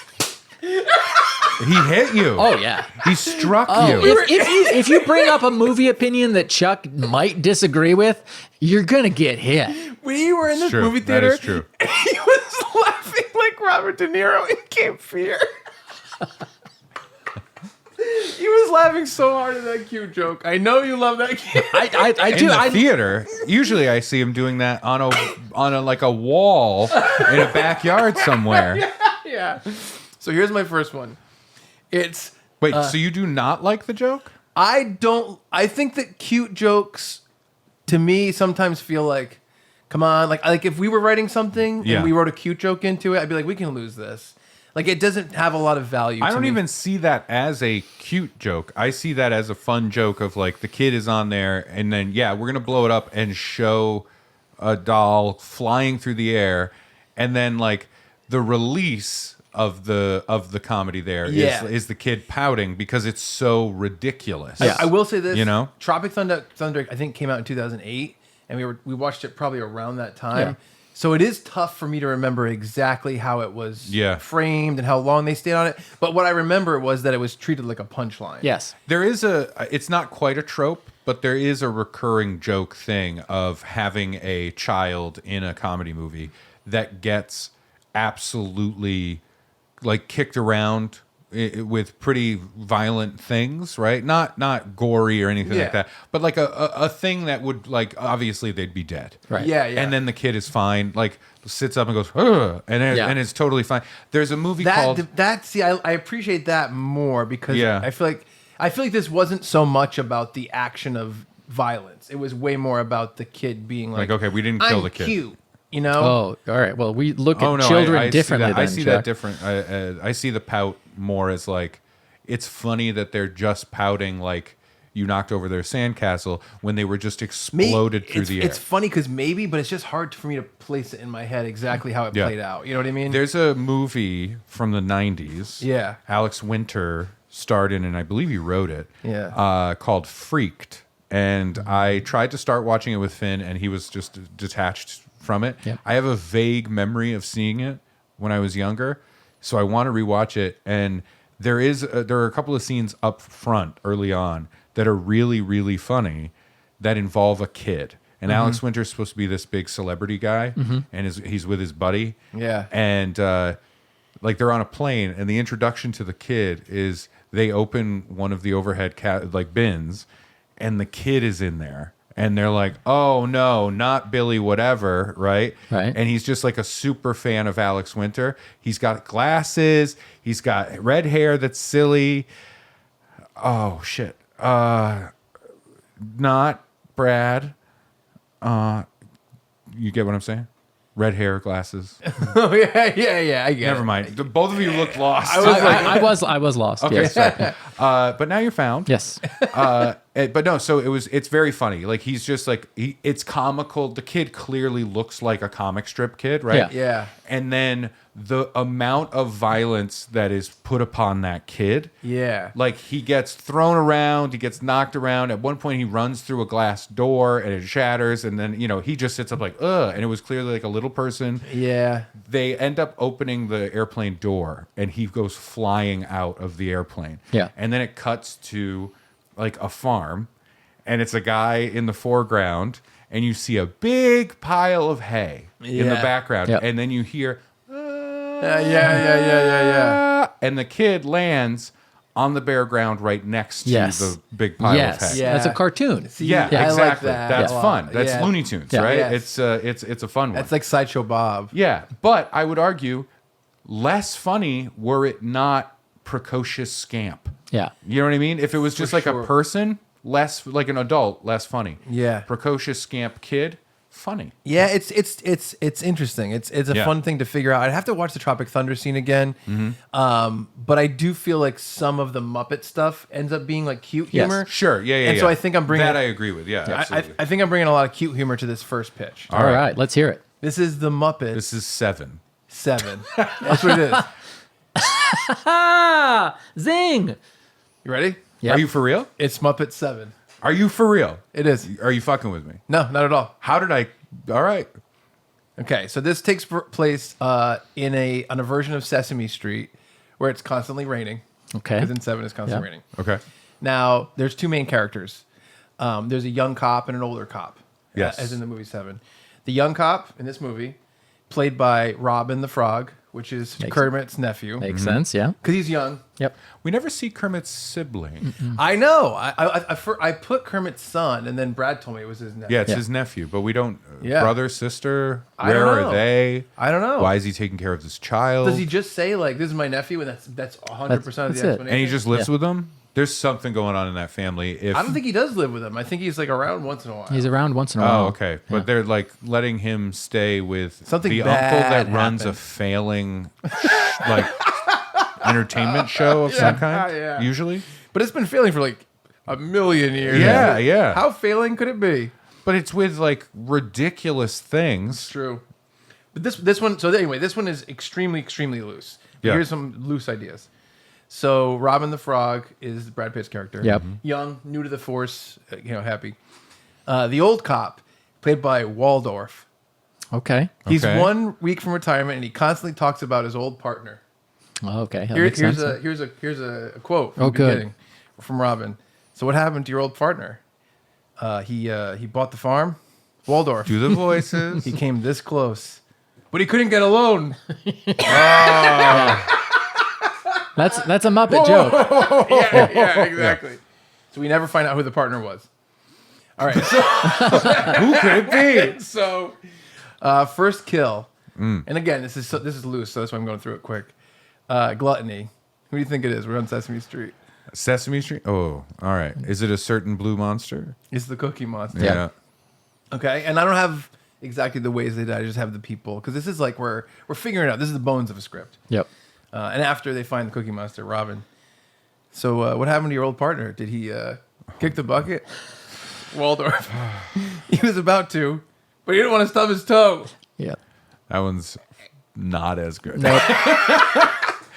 I would say like needs work in the notes right now. if this is the bones of the script, that bone has osteoporosis. Very brittle, very brittle. So next is Sloth. Yeah. Who do you think it is? Garfield. Wait, I'm tempted to say Oscar the Grouch because he was Oscar the Grouch. Oh, good. Yeah. Really? Yeah. Well, he's just in a trash barrel all the time. Oh yeah, I guess Fury or Rage, those aren't part of the 7 deadly sins. They are. They Wrath. come later. Wrath. Yeah. Shouldn't he Wrath, be yeah. Wrath? Or is that Animal? I don't know if you in 7, Wrath is Brad Pitt Yeah. That's right. because it's at the end. The final two are Kevin Spacey is Envy. Yeah. And then Brad Pitt is Wrath. Yeah. So after they find they find boy. Oscar the Grouch. Oh shit. And then Robin says to Waldorf, says, "So what happened to your old partner? Did he, did he go home in a box?" Waldorf says, "He did." Robin is shocked. Waldorf, "Well, it's cheaper than flying." Come on, This is the first time the partner days away from retirement. I'm like, kill him off. Kill this guy. So Greed. Is there going to be a scene where he has diarrhea and he looks at the camera and goes, "I'm too old for this shit"?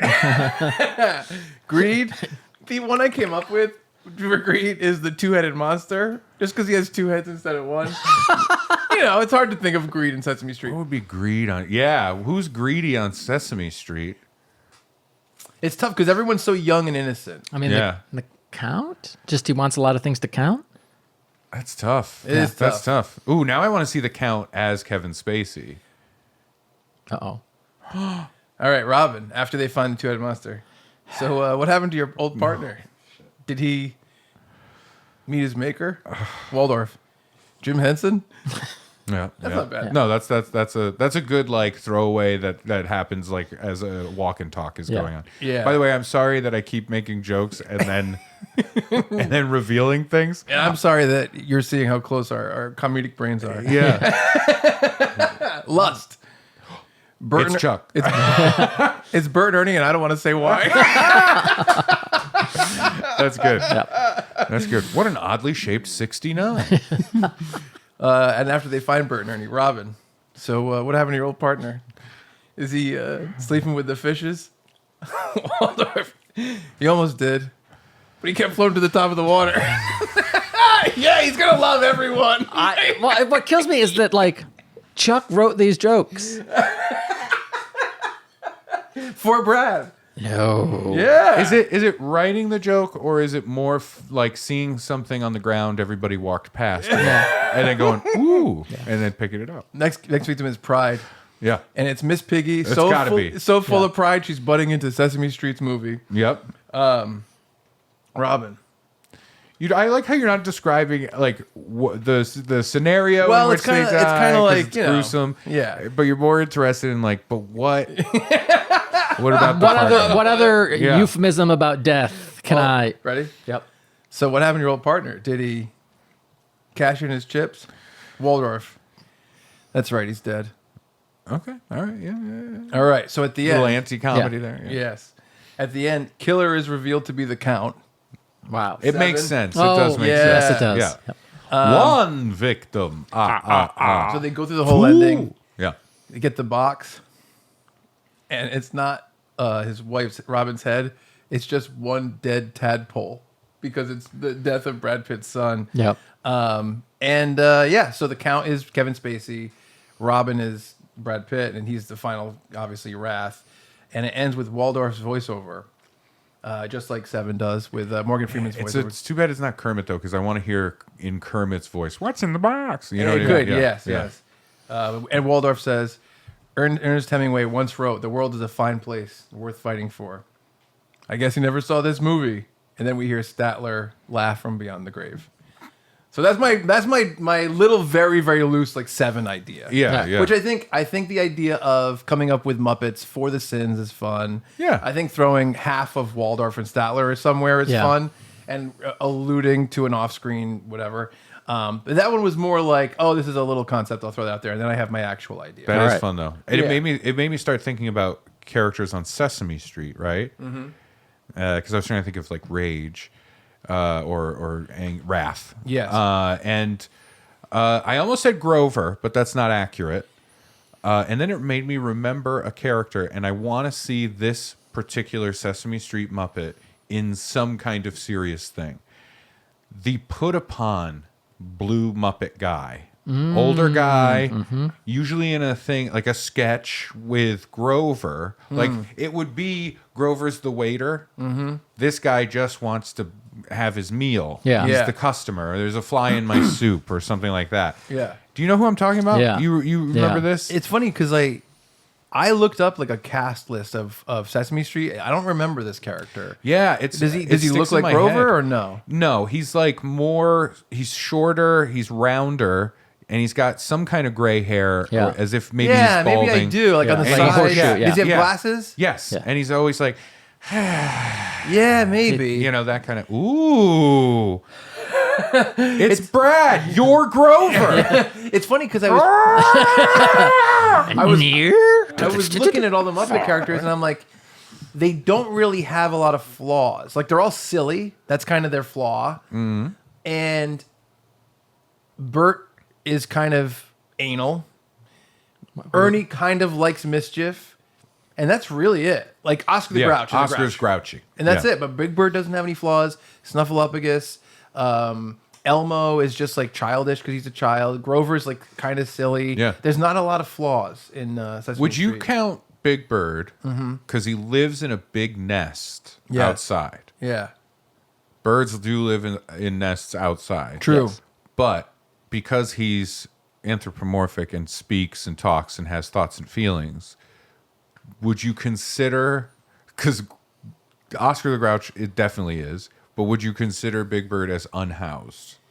Is he a homeless person? I don't think so. He's a bird. But he does have consciousness. That's what I'm saying. It's tough. Like he gets tucked in. Like, you know, he has a blanket and a pillow and he has a nightcap, but he sleeps outside. That's true. That's a homeless bird. I think he's camping. Is I think he's campy. Snuffleupagus is a figment of his imagination or no? Yes. No. Heroin. Snuffleupagus was thought to be a figment of Big Bird's imagination for a long time. And then one day they saw him. Yeah, it was revealed that it had all been like a coincidence. He has a daughter too, I think, Snuffleupagus. Like a lighter Oh skin. yeah, that's right. There was one with a bow. Yeah. They Ms. Pac-Man'd it. Yeah, he's like she's like yellow. Was it? Boy, I maybe I'm transferring here, but it was the idea of they made Snuffleupagus real because they wanted. It was the idea of like giving credence for a kid saying this thing happened to me, and adults had to believe them because of the bad things that occasionally happen to children. Wow. So Snuffy is what was a metaphor? like a metaphor for children to understand, like to talk about molestation. Yeah, I think Jesus so. But Christ. I don't know if I don't think it started out that way though. no, It just happened. No, that yeah, way. I think they're. Well, that was his defense. Yeah.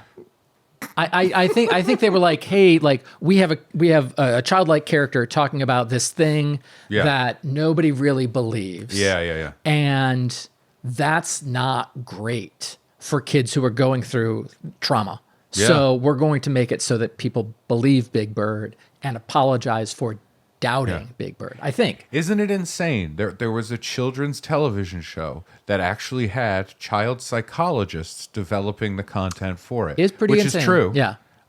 And now, no child psychologists. Now, maybe Pepsi. Yep. Maybe Pepsi can figure out what's best for the kids. Yep. Right? One thing I would like to do on this podcast, and this ties into what you're talking about, I'd love to watch.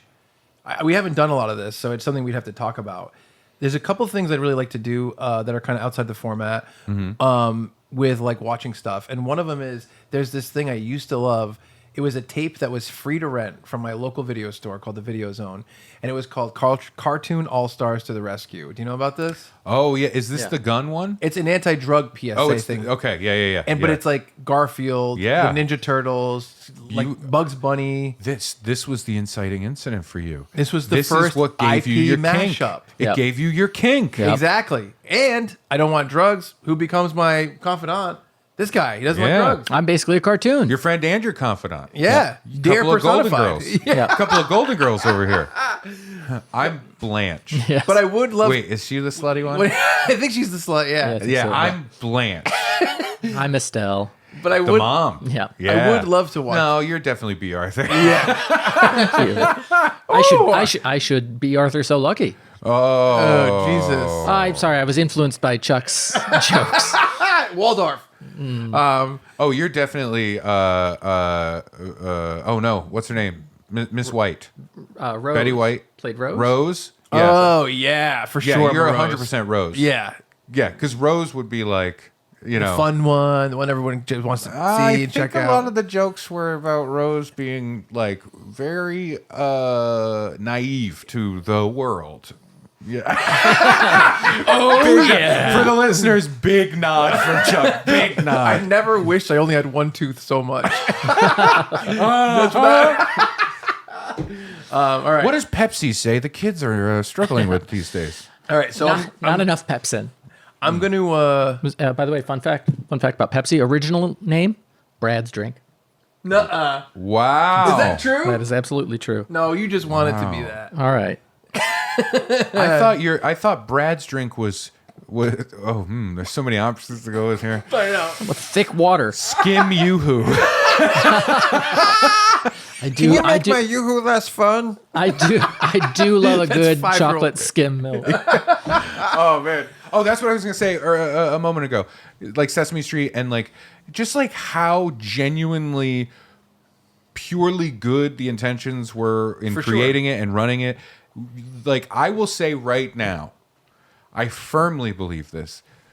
No child performer was molested on the set of Sesame Street. Yeah. You know what I mean? Yeah, but wasn't Elmo kind of like wasn't that guy troublesome in some way? I think he we was talked about troublesome, that but not- in the first half of this episode. Yeah, but I don't think he was troublesome with children. Oh, okay, good. I think. I don't know. I don't know. we didn't look it up. We refused to look it up. And we still haven't. Yeah. Yeah. Well, that's Did. because we were so busy changing into our fast fashion. Yeah, Yes. exactly. Craig, cut to the montage of us, like, you know, Sashaying down a catwalk. trying different stuff. Just a lot of stuff. Like Chuck walks out of behind a curtain, and then Brad and I are like shaking our heads. No, thumbs down. Yeah, He comes out with another thing. Yeah, Yeah, exactly.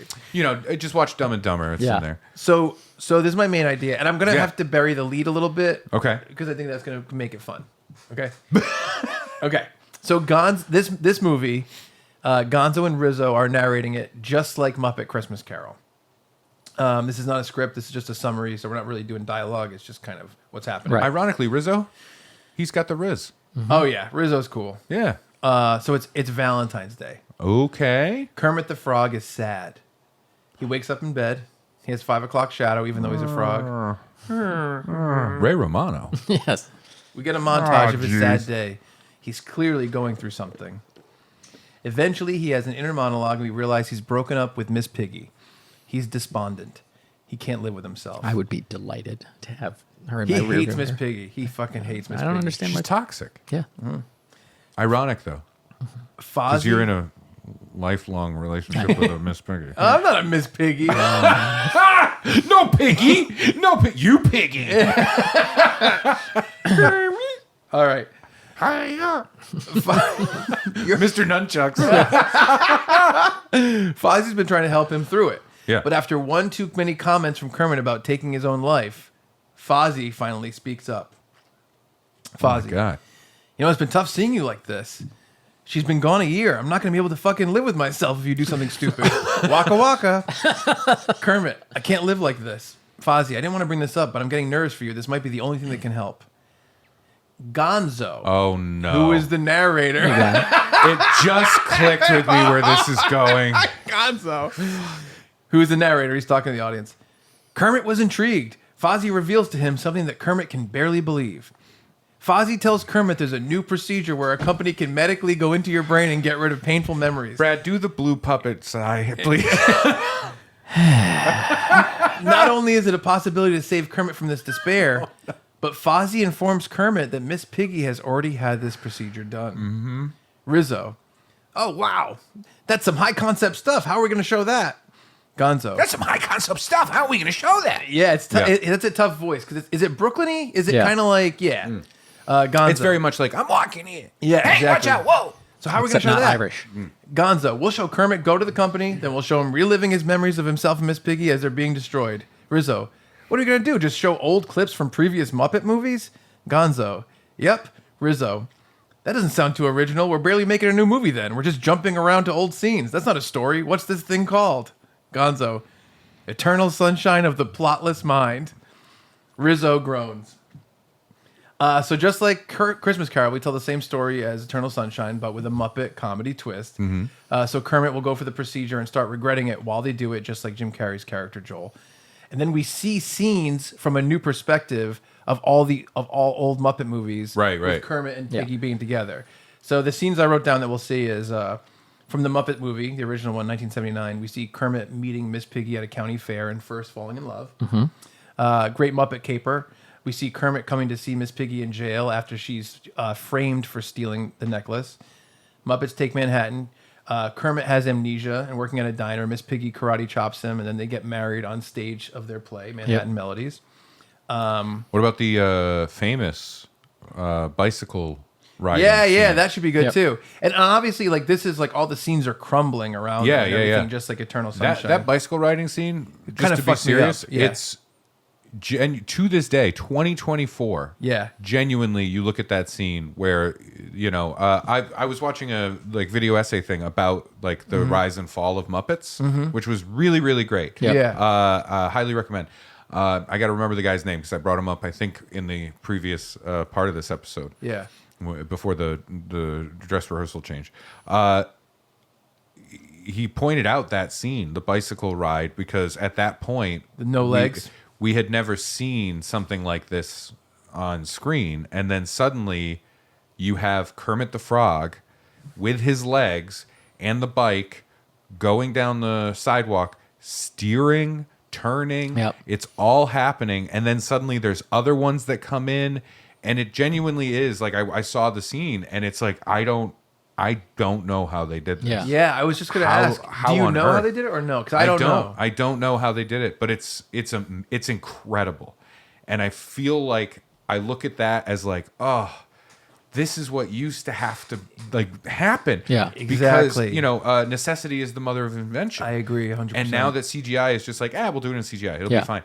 And it always looks exactly like what you know it's going to look like. CGI. You're just like, it looks like computers made it. Right. And that scene is like, how the Henson company created this moment. It's incredible. It is incredible. On the other side of that, I was just watching The Thing for the first. My girlfriend Natalie had never seen it. Yeah. And The Thing is kind of another example of this was 100% practical. how did they do this part, this part, this part, this part, this part? Yeah. And it's like incredible. Alien, same thing with Alien. I love The practical effects houses that were like really pushing boundaries, it was so incredible. And like there were people that were like vanguards of that whole movement. Yeah, you know what I mean? I love it.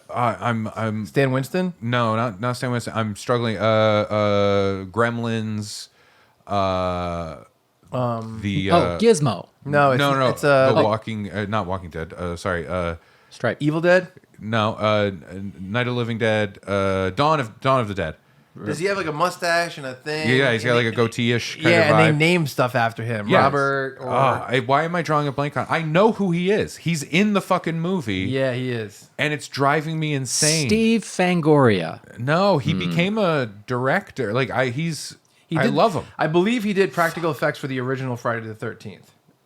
Probably. It's driving me crazy. He's like a famous effects artist. Somebody said that when you're listening to a podcast and you Tom hear Savini. Savini, thank you. I wanted to say Paul Bellini. In my head, I was like, it's not, because Paul Bellini is the man in a towel in Kids in the Hall. Oh, okay. Oh, wow. Paul Bellini, who is a friend of Scott Thompson. Got it. Yeah, Tom Savini. I mean, Savini's incredible stuff. Amazing. It's amazing. crazy, yeah. And it was like they kept advancing. Yep. And then there's like a shift that happens, and I feel like Jurassic Park is like the announcement of like it's gonna go away. Well, it's tough because Jurassic Park was like, man, you can do a really cool mix of practical and CG. Yes. And the lesson they learned from it was, we can do all CG. And they're like, no. And the movie companies are already turning towards the CG. Yeah. You know what Yeah. I mean? And they're making fucking Underworld 1 where the blood looks like... Right. You know? It bums me out so much. I know. Especially with like blood effects like that, where it is, there are so many movies that do digital... like gunshot blood. Yep. Instead of doing the squibs. The squibs, yeah. Yeah. And I'm like, this is an example of the easiest, most basic thing. Yeah. Squib them up. Oh, yeah. It's so like I know. RoboCop. That's, oh my god, the insanity of RoboCop. Paul Verhoeven being like, we're gonna put 1 million squibs on you. Right. Yeah, I know. You know how you feel like a little kind of thing when it goes off? Your whole body is going to vibrate. Are you ready? You know? And even, What? even in I'm coming. in the vein of that, like the idea of in action movies, the cloth of the shirt and stuff like that, Yeah, and yeah. things coming out, it's so visceral and so much more real. It's just Right. like, it's not even remotely similar to see the CG. I know. Right, and that's I why know. when we did that action movie, we actually shot people. Yeah. Yeah. And they took it. Yep. Well, what we did, I think what we fucked up with is we understood that people used squibs. Right. But we didn't get how they were used. Right. We didn't know that We there were should- little triggers and you would Yeah. hit them. So we would put little packets of blood. Yep. We tried to hit him. A lot of times it was just ketchup packets from a drive-through. Yep. And then we would shoot the packet. Yes, And be like, this exactly. is good. But we got good at aiming. Sure. Yeah. I have a funny story. Not perfect, but good. Right. There was back in high school days when I was making little videos with my friends, and it was mostly just we had a bunch of BB guns, so it's like we're action guys now, right? Yep. We're gonna Yeah, do of it, course. and that's what got them excited. So I was like, I'll keep coming up with stuff, And I wasn't writing it, but it was all fleshed out in my head, and they would come to me and go like, all right, so what's the next scene? And I'd be like, so this is how it's going to work. And I'd go through it, right? And it was really fun. And I got to like direct, Of course. even though it's just friends fucking around. Of course. It was really great. So we were doing one of those, and it's just basically, it's like, we're all hitmen and we're all fighting each other. Ha ha Yeah. ha. And we did a big one that was like 3 days of shooting. And of course, it went nowhere. Right. It did nothing, Yeah. right? I don't even think it was edited. It was just like we shot the thing in order. Yep. And we just watched it was all cut in camera. And so we wanted to do blood for a final scene. Of course. So like the night before, I'm sleeping over at my friend's house where we're going to shoot this thing. yeah. We're making a big fucking thing of fake blood. We love looked it. up a recipe. Love it. We did it. We didn't know how to get it to like spurt or explode or anything like that. So we had this kid. It was like a friend of a friend, and he was like a really good sport for doing this. We figured we'll shoot the scene. In the scene, the target has now been put in the clothing and mask of the guy trying to kill him. Right.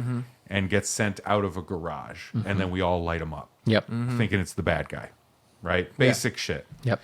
So we put him in the jacket. We put the hood on him and stuff. And then we were like, here's a baggie filled to the brim with fake blood. Right? It's going to stain everything. It's made with fucking corn syrup. Yep. It's bad. But here's this baggie with the fake blood. We're going to shoot you from behind. And when you run, as soon as you get to the line where the garage door is, I want you're holding it up here. I want you to fucking slap that bag. Right? Because I thought it would go like this. Yes.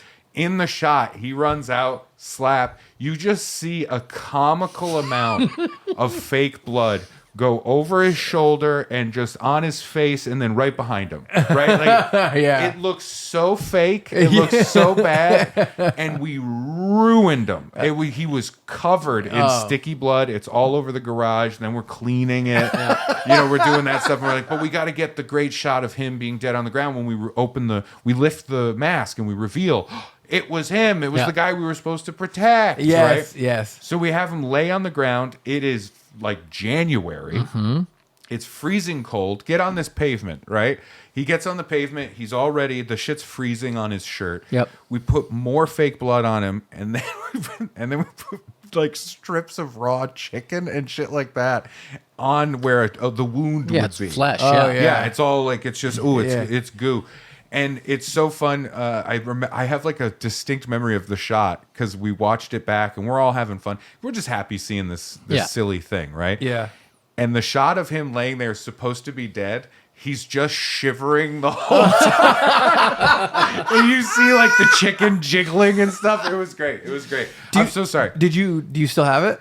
That video? Yeah. No. I had like some VHS tapes that were like super special, but they were with other crap. Yeah. You know what I mean? And it's like how is my mom supposed to know? No, hold on to that one, but you can get rid of Bulletproof. Yeah, you know what I mean? know. Like stuff like that. It was really tough.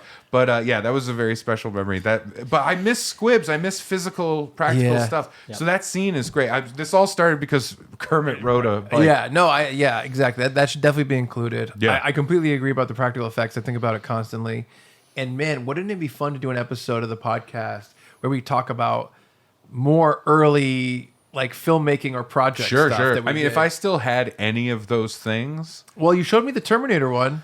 That was college. Yeah. Still. I mean, I probably have some stuff where, we got our piano player to sync up with the music. I was going to say, I mean, the video. We could try. Do you have a Victrola? Yes. I have a million. We used to, before. All of your videos are like, hello, my baby. Hello, my. If you go backwards through like my timeline of like filmmaking, Senior Discount is where I started filming videos and putting them online for a reason. Yeah. Which is 2003, 2004. Previous to that, I filmed so much stuff just like that, where I'm like, well, we're just filming it so that the people that made it can watch it later. Yeah. And there's so much fun stuff in there of like, we had my mom make us a dummy, and that's how we would always like, throw people out windows or shoot people or whatever. And there's so much fun, dumb filmmaking stuff in there that I'd love to go back through. But I completely agree. There's a magical period of time in that where like I really just wanted to make little movies. I wanted to do it because I was like trying to figure it out. I'm like, I just want to do this and I like doing it. And really like the shooting and stuff, like, as a high school kid, that's fun. That's fun. Yeah, I want to be a hitman shooting people. Like, oh, it's cool. But it was really just like, this will get my friends to go along with this and give them just enough willingness and patience to go through the like 2 days we're going to take to make this thing. Right. And it's so fun to think of that period of time where it's like, you have this character and that's a really important character. And then they got bored and bounced for the next day. So now that character's not important. It's this person that's willing to stay. You know what I mean? There was a lot of that. Totally. My series that I remember that was one of the bigger series is we did The Day Everyone Fought. And then it was the night everyone fought. Yeah. And then it was the day everyone fought again. And, stuff like that. And, man, I want to go through this. I'd love to bring all that stuff. Whatever we can get together of that stuff that we do have. I know. That's what's so sad is, like, I genuinely don't have... Like, any of the VHS tapes are gone. And just by virtue of like, I know. my mom lived in apartments. Like, she did just get a house. I'm very happy for her and proud of her, and that's great. But like, that shit got moved around. And then also, I was a poor kid, so I had that VHS camera, but a lot of our stuff was shot with like, well, my friend got a really nice like DV tape camera or a mini what is Mini, it? it's like a mini 8 or high 8. Yeah, something like that. And it's like, I had those tapes for a while, but I'm like, I have nothing that plays these. Right. And then they went away, Exactly. So I have none of this stuff. The only reason the college one exists is because the guy that was doing it like made a digital version, Well, it's funny because I have a lot of them in my head, and then I'd have to be like, are those somewhere? Yeah. And I'd have to actually go look. But I think I should have most of it, but it's tough. It's insane because our version of the National Lampoon's Christmas Vacation scene of Chevy Chase sitting in the attic watching old family videos and crying. Our version is like watching high school kids shoot each other and like swing swords at each other and shit like that. And we're like, those were beautiful days. Beautiful days. It's true. Yeah. Oh, remember when we made Immortal Paintball? That was the name of it. Like the day everybody fought was Immortal Paintball. Yeah, exactly. They're immortal. They always fight. This is what happens. Yeah. My first one, I think, was stop motion. And I was doing the thing with all the action figures, which was... I did stop motion action figure too. Oh my God. Well, it's all, you just said necessity is the mother of invention. Yeah. When you're a kid and you're like, I like movies. I like being funny. How do I do this? You just kind of deal with whatever the fuck you have. Exactly. Yeah. That's how I got into making porn. Yeah. And it's weird because technically it's child porn, but the only child that was there was me behind the camera. Is that still illegal? He's the director. Yeah. Is it still child porn if the child is a director? These are questions for everyone. These are questions for the union, is who they put. The Directors Guild? Yes. Quick question. Is it child porn? So, relating to adult porn, one of the tapes... Please, you know what? Let's make a pact right now. Whenever we talk about porn, we always say adult porn. Well, just to specify. Yeah, just in case. One of the things we did lose, this is fucking crazy. One night, we used to, four of my friends that were all close, one of them was in senior discount at the time. We had a house in Warren. This is when I was 18. And like everyone was just going to college. Some people moved to college, but there was a house in Warren, a couple streets down from where my house is now. And it was my buddy Jordan, who lives with me in Warren, our old guitarist, lead guitarist, Tom Wells, eventual senior discount bassist, Alan Souza, and our buddy Rob Luther. They had a house, the four of them. And one night, I don't know how this happened, Jordan was out somewhere with a couple people in a hot tub, and this girl started kind of like just getting really handsy and fun. And they floated the idea of going back to this house, our house, we called it VBW house, and shooting a porno in Jordan's room. And so they went back there, and... I don't co-sign on this. Well, this is adults. This is not... Yeah. This is where our paths diverge, I think. No, I don't have anything to do with this, though. Oh, yeah, that's right. Yeah. I'm not part of this. This is like... Well, the company you keep. I'm gonna eventually become part of this, but not involved. When I get the call, what? You want me to be in it? No, it's. I think Brad knows the story, right? I do. So what happened? I'll tell you this: it was the night of Game 4, Red Sox versus the Yankees, where the Red Sox came back in the ninth inning and the stolen base. Oh yeah, and so there's a weird element in the air because Jordan had. Jordan had fever pitch on, and he's like, "I'll never forget where I was that night." Did he say that? He said it. He said it on Wednesday when I was cutting clips for the podcast. Jordan works from home, and so fever pitch was on, kind of in the background. Again. Yeah, that is so crazy. Is Jordan home? And then you listen. It's like, oh, do I hear Jimmy Fallon and Drew Barrymore? Yeah, I think Jimmy Fallon's falling in love. Yeah, he's home. He's home. Yeah. Everybody loves the chemistry of Jimmy Fallon and Drew Barrymore together. So they went back to VBW house. I don't know the guy. I'm just going to use fake names, not because I'm trying to hide their identities, because I don't know their names. Let's call them Frank and Sally. Okay. And Frank and Sally, who were kind of, I don't know Frank or Sally. I don't know either of the two people that were participants, went in Jordan's room, in Jordan's bed, and they had sex on camera, and Jordan filmed it, right? And it was like crazy. I don't like she had a this. butt plug in her pocketbook already. Like that's weird that she had it, right? So here's what where happened. do you keep yours? In my butt. They left, like Frank, Sally, Jordan, I don't know who else. It's not called a purse plug. They left to go get McDonald's after. Oh, was this all a commercial for McDonald's? Ba-da-ba-ba-ba. I'm plugging it. So I get a call from, I think, Susan. Ba-da-ba-ba-ba. I get a call from Sousa, and he's like, "You're not going to believe this. What just happened here?" And our buddy Ben watched the entire thing happen. He was at the house. He saw them. He came back. He watched them have sex and watched Jordan film and everything. And Sousa's like, "Ben is still here. I don't really know the story, but Ben is here. He'll tell us the story." And so I got my camera, and I went to their house, and we filmed Ben telling me and Sousa what happened as we were like flipping out. And, you know, I mean, we're filming it for a senior discount video. We did release it as a video with the whole story. And one of the parts in it is that he's telling the story. It's all real. And Ben's like, and they took out a butt plug. She had a butt plug in her pocketbook. And we're like, and I go, wait, where's the butt plug? And then we all realize it's still upstairs in the bedroom. And we all run out of the room at the same time and go up the stairs. We come back down with the butt plug. I'm holding it. Remember this? Yeah. And at one point, Ben throws it at me, and it hits me in the face during this explanation. And it was unrelated. It was just kind of like fun. As I was editing it later, I had like a pink eye thing. Not from that.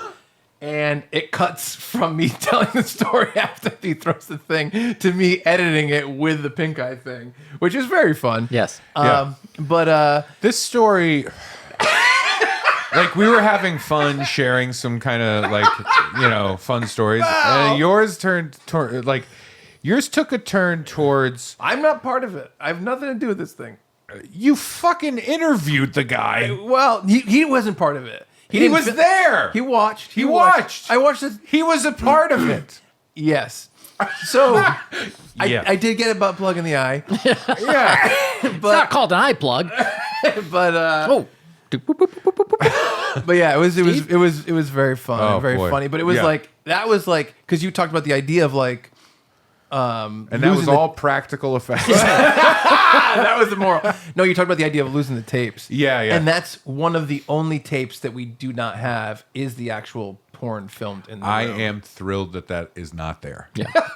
Genuinely. Well, the story 'Cause is more fun. Clearly, Yeah. people made mistakes that evening. You know what I mean? Yeah, the Yankees. It's very difficult to have this kind of conversation when you got one guy where you're like, hell yeah, I'll do it again right now. And then the other guy is like, I'll be downstairs watching the sport game. We all have priorities. Yeah. No, The only home run I'm interested in is my Boston Sock Boys. the only plug I don't even know how a plug would. in the bat. So yeah, there you go. So all right. So Oh yeah, Muppets. Oh yeah. Yeah. Oh yeah. So they're Muppets. going through all this stuff, which I think wish I could get a butt plug. would be kind of a really fun way to play with the history of the Muppets. Is Oh, yeah. having all these memories That's fun. fading. Like even if they did do the bike thing and they're doing it, and the sidewalk is crumbling behind them. as it's going. Yeah. We cut to Muppet Christmas Carol. Kermit comes home from church to Miss Piggy and their pig children, despondent that his crippled son had recently died. At this point, Rizzo interrupts it and says, "Whoa, whoa, whoa! Did that really happen, or was that part of the play?" And Gonzo responds, "I hope it was part of the play. This is too sad, even for this movie." Final one. The Muppets. Michael Caine shows up and is deathly serious the whole time. Muppets 2011. Kermit and Miss Piggy reconcile after years apart and perform Rainbow Connection during a telethon to save the Muppets Theater. So throughout this, he's trying to talk to her, even though she's a figment of his imagination, and everything's being purged. And at the end, if we're mirroring Eternal Sunshine, they say like, "Meet me in Montauk." Mm-hmm. And so what it does is, and this is just what I came up with. I'm kind of throwing it on the table to see what you guys think. I think it would like basically be "Meet me back at the county fair" from the first Muppet movie. And like, you know what I mean? Yeah, And it's yeah. kind of like it's almost like starting again. Because I think the end of Eternal Sunshine is they do the "Meet me at Montauk" thing. and then they kind of start again, and they decide that whatever the pain was, that it was the good times were worth that pain. Right. Better to have loved and lost than to have never loved at all. Exactly. That's what it was engraved on that butt plug. Where's my butt plug? By the way, what a weird day at Things Remembered. So here's what I wanted to say. Yep. Okay. We've never carved into rubber before. This is the 4th time this lady's been in here. But she keeps asking if they make a pewter one. But yeah, so that's my pitch. And because I was like, I like the idea. It got weird towards the end, but I like the idea. it got weird when they went to the house and they made a The porn. VBW house, yeah. But I like the idea of going back through the Muppet movies, and I was like, oh, how would that be fun to collect the legacy? Is essentially how I love the idea of them playing with some of the lesser known, the Muppet Letters to Santa special. Well, that's the thing is I didn't want to jump to that stuff, but I think you can. But yeah, and throw it in there because you have Gonzo and Rizzo being able to say, I don't remember this. Nobody does. And the other one saying nobody does. Yeah. And there's also like one of my favorite, my number one favorite Muppet thing is actually not available anywhere because of a rights issue because they sold Sesame Street to HBO. Oh yeah. And I watched that, by the way. Yeah, Muppet Family Christmas. Yeah, Muppet Family Christmas. It's when the Muppets they're trying to go on the road. They get snowed into who's Fozzie's grandmother's house or Fozzie's mother's house. Yeah. or parents' house, right? Yeah, I think so. Because the dad is still alive, I believe in that. Just the mom. Maybe? She's going to go to Bermuda. Yeah. She's like, I'm going to Bermuda. That's right. Something yeah. like that. So the dad is dead. He's just not He's there. not in the picture. The father is gone. Could be hibernating already. We don't Or know. could have just pumped and run. Yep. True. You know what I mean? Yep. Yeah, dropped a little. That makes sense. You know what? Hit the road. Fozzie went into comedy. You don't let me do the joke. Let me do the joke. Today we're doing too much parallel thought. Here we go. You ready? I said, by the way, All I know is that if you have a guy who doesn't have a father in his life, he's going to turn to some sort of desperate seeking of approval, probably developing a good sense of humor to deal with the situation. yeah. You got a real Waka Waka situation going on. From one Waka to another. Walk of life. By the way, I said he dropped a load and hit the road, which I do like that idea. Yeah, it's another verse of "Hit the Road, Jack." Drop a load, Jack. But yeah, so that was my idea of going through. Oh yes, no. So what did you think of Muppet Family Christmas? I liked it. I thought it was fun. I love Bert and Ernie. It is on YouTube. That's where Yeah. I did find it. And it's a great copy of it. Someone basically like did an HD upscale and a de-interlaced thing and stuff. It looks really good. And Jim Henson released another version of it in theaters and said, finally, I'm able to make this the way I intended. Yep. And all it really was there's just like some CGI, like Sweetums kind of walking through the scene, blocking things differently. Yes, that's right. You know? It was weird. Yeah. I think Kermit shot first. Yeah, which was no, but he did not shoot first. You know what I mean? That's weird. There was a scene where Kermit goes to step over Cookie Monster's tail. Yeah. Yeah, and it looks so It looks bad. bad, Yeah, yeah. it looks really, really bad. Yes. But yeah, no, it was fun. It was really weird to see them all together. it's the And then Muppets, Sesame Street, and Fraggle Rock. yeah, together. and then that little side quest that Kermit and what's his name? Robin, Yeah. the one that they go on and meet the Fraggles. Fraggles. Yep. Well, when they're there, it's It's Fraggles. Fraggles. Yeah. It's a combination. No, it was fun. It was a really Yeah. fun thing. Yeah. I love the ending, and I love the Muppet Baby stuff in it when they watch old home movies. Oh, yeah, yeah, and it's them yeah. as Muppet babies, and I thought we could play with that too in some way. Yep. It does kind of contradict though the fact that they meet at the county fair, so I was like, let me keep that to the side. Yeah. It's tough too. You know what bums me out? Like I've tried to show Finn Muppet-based things. Right. Nothing. I think it's so past his time or whatever. You know what I mean? Like he's not like it's Muppets. You know, it's puppets. He can't click. It doesn't click. And I think for us, like we grew up with Sesame Street. Like we're like, yeah, Muppets. Yeah. Yeah, I have a general feeling of of warmth with all these characters. I'm pro Mupp. But I don't like. I'm not like. Oh, I can't wait for the new Muppets project. No. Muppets 2011 was very good though. That was with Jason Segel and Amy Adams. That was great. And that was a real Jason Segel like passion project. Right. I know. He's a part of why the last season of How I Met Your Mother is not good. Is it true? Yeah, because he was. I remember How I Met Your Mother is such an odd thing. I never watched. This is crazy. I watched everything besides last season. It makes sense. Like it's just not good. They made a bunch of mistakes in the last season. So I really liked the show when it was airing. Yep. It is weird. How I Met Your Mother, I think, is going to go the way of I think Big Bang Theory is going to go the way of How I Met Your Mother, where it was like huge and then it ended and nobody's going to talk about it. Well, you know what I mean? I think now they're discussing how problematic the characters and the characters' actions were. Right. And so there's a lot more criticism of Barney's womanizing and objectification of women throughout. What about what's her name disappearing? Didn't she disappear for a summer and just like go bang around France? Yeah, Allison Hannigan. Yeah. So weird. Yep. Yeah, no, there was a lot of weird stuff going on.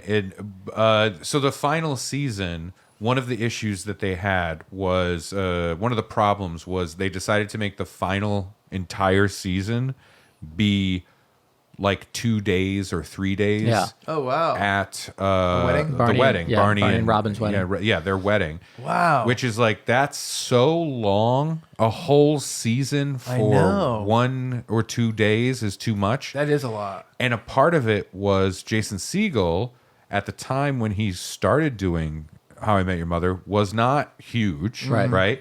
But he was at his peak towards the end. This is after I Love You Man. What was the Forgetting Sarah Marshall. And then he wanted to do the Muppet movie, and so the contracts were all fucking. He wanted out, right? Yeah. So what they did was they had it be him not being able to get there, and he had to go on a crazy road trip. The whole last season is his character on his own, doing his own thing, trying to get him and the baby to the wedding. Right. Wow. They shot most of it separately. Yeah, and he wasn't really there. Yeah. But like the dynamic changes. It's not great. Yeah. I also don't think they knew what to do with those two characters after a certain point. Yep. And they made a big issue of like Allison Hannigan's character wanting to do one thing, his character wanting to do another, and the resolution to that stunk. But I think sitcoms usually struggle with that. Right. Me too. Once people are together, to create a friction again, it's one thing to have a will they won't they relationship, but to try and get back to that, I know. in an established couple, it's like the Jim and Pam situation. Yes. When towards the end they turned that into like, are they gonna get a divorce? Yeah. I know. That doesn't work. Will they won't they is good, but will they won't they break up? That's bad. Yeah. You know, and I Yeah. feel like every New Girl did it. Yep. Like everybody gets to a point where like, okay, fuck, they're together. Either we shift the will they won't they to two other people, because that's what they did with Barney and Robin. Yep. Yeah. But it gets to a point where you're like, I don't know. I guess maybe they can be having troubles. Yes. Nobody wants to tune into a sitcom and be like, you know, those characters I like, they're struggling. Yep. I know it's a real tough like writing place to be put, where it's like, so now there's this season is gonna be 26 more episodes, and Chandler and Monica are living together and they have a harmonious relationship, and it's like, okay. Everybody's happy. Yep. Yes. I did love the Dracula puppet stuff in Forgetting Sarah Marshall. Yeah. It was so good, and obviously that's kind of where that led to. Yeah. And then Britt from Flight of the Conchords Britt. is the person that Britt. wrote the music Janine. for Yeah. Muppets too. So you kind of had like a lot of great people working on that project. Yeah. And it was awesome. I saw it in theaters and I thought it was Yeah. awesome. Oh, yeah. So- it's a good time. But yeah, so that was my idea, just to kind of go back and bring the legacy of the Muppets into it. Because I do Yeah. feel like one thing that's hard for me about the Muppets is everything feels so disjointed. Like it feels like every Muppet movie, Well, they don't have joints. they yes, it ignores anything that they've done previously. Yes. Which is a little bit weird to be like, all the relationships are the same, but they didn't do this, and this didn't happen, and this didn't happen, and that's a little tough for me. Yeah. You know what I mean? Yeah. So I was trying to kind of make it a little bit more cohesive throughout That's the great. history, you know, just like fun stuff. But I I love also it. love the idea of I mean, it's funny because it's so gauche and so kind of hack, but just throwing Muppets into a very serious, sad situation, whether it's Seven, whether it's this kind of thing, is always kind of fun. Yeah. I'd love to see Muppet Hamlet, and just everyone just plays it straight. I'd love to see, that would be fun. I'd love to see. I mean, I like the idea of the Muppet parody projects. Well, you guys vetoed my pitch. Yes. My original pitch that I was going to bring. I pitched what I was going to pitch. Right. And you guys said, okay, fine, do your list of funnies for a streaming thing. Originally, I pitched Muppet Babies doing Requiem for a Dream. Right. Muppet Babies. Yeah. And you hated it, I guess. Whatever.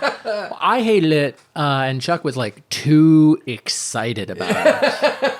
Yeah. Well, Chuck was excited for one part in particular. I guess one part. Yeah, he really wanted to see Baby Miss Piggy. Yep. You know what? We can going rump to rump. All right. But we could have ended it after the word Hawk piggy. to hawk. Okay. Then we, Pork to pork. Yeah. Back that pork up. Parking it. Parker pork. Double pork. parked. Yeah. Double parked pork. Oh, that episode has not come out yet. Well, I'm so sorry. that's a teaser. that's a flash forward. Yeah.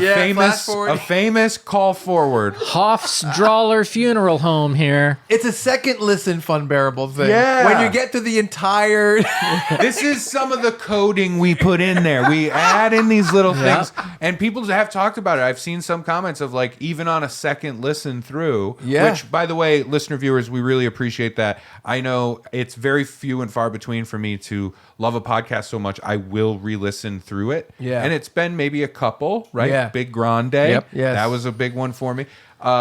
So I really do appreciate it. It's like the biggest compliment we could receive is somebody saying, not only will I listen to it, I'll willingly listen to it again. Right. there are a lot. I think a lot of our listeners listen to the new episodes a couple times. Yeah, that's fun. Which is really, really great. It's awesome. We really appreciate that. And you should be paying a little bit for each one. Let's be clear. Yeah. It means if we come out with merch, even if you hate it, You got to buy multiple. buy two.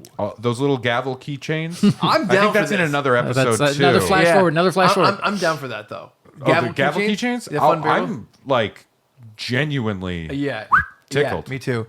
Final thing I was going to say Consider is this pickle tickled. I think I would appreciate Muppets more and get into it Muppets. more if I watched the show. Muppets.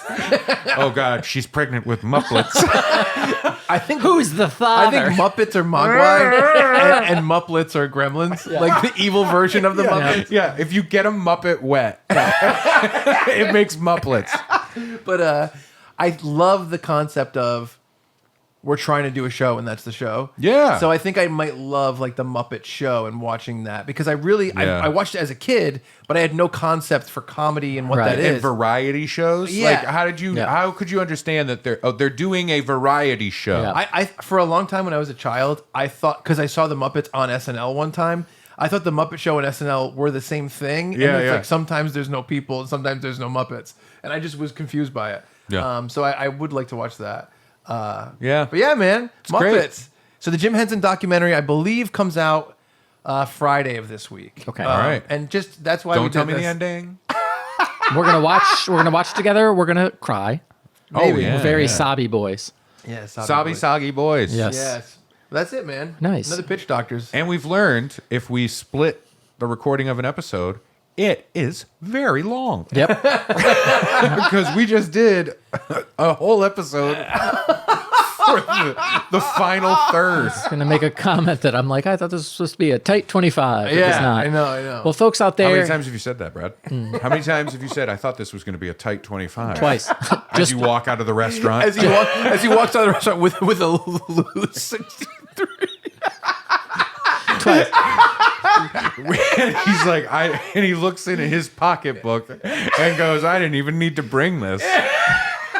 Well, folks out there, if you have questions, comments, concerns, or otherwise, find us on social media at FunbearablePod or send us an email. Engraving doesn't mean anything now. Funbearablepod@gmail.com. I'm really trying to end it. I see that there are Real more quick, jokes real on quick. board. You're telling us I'm to edging. keep going. I'm edging.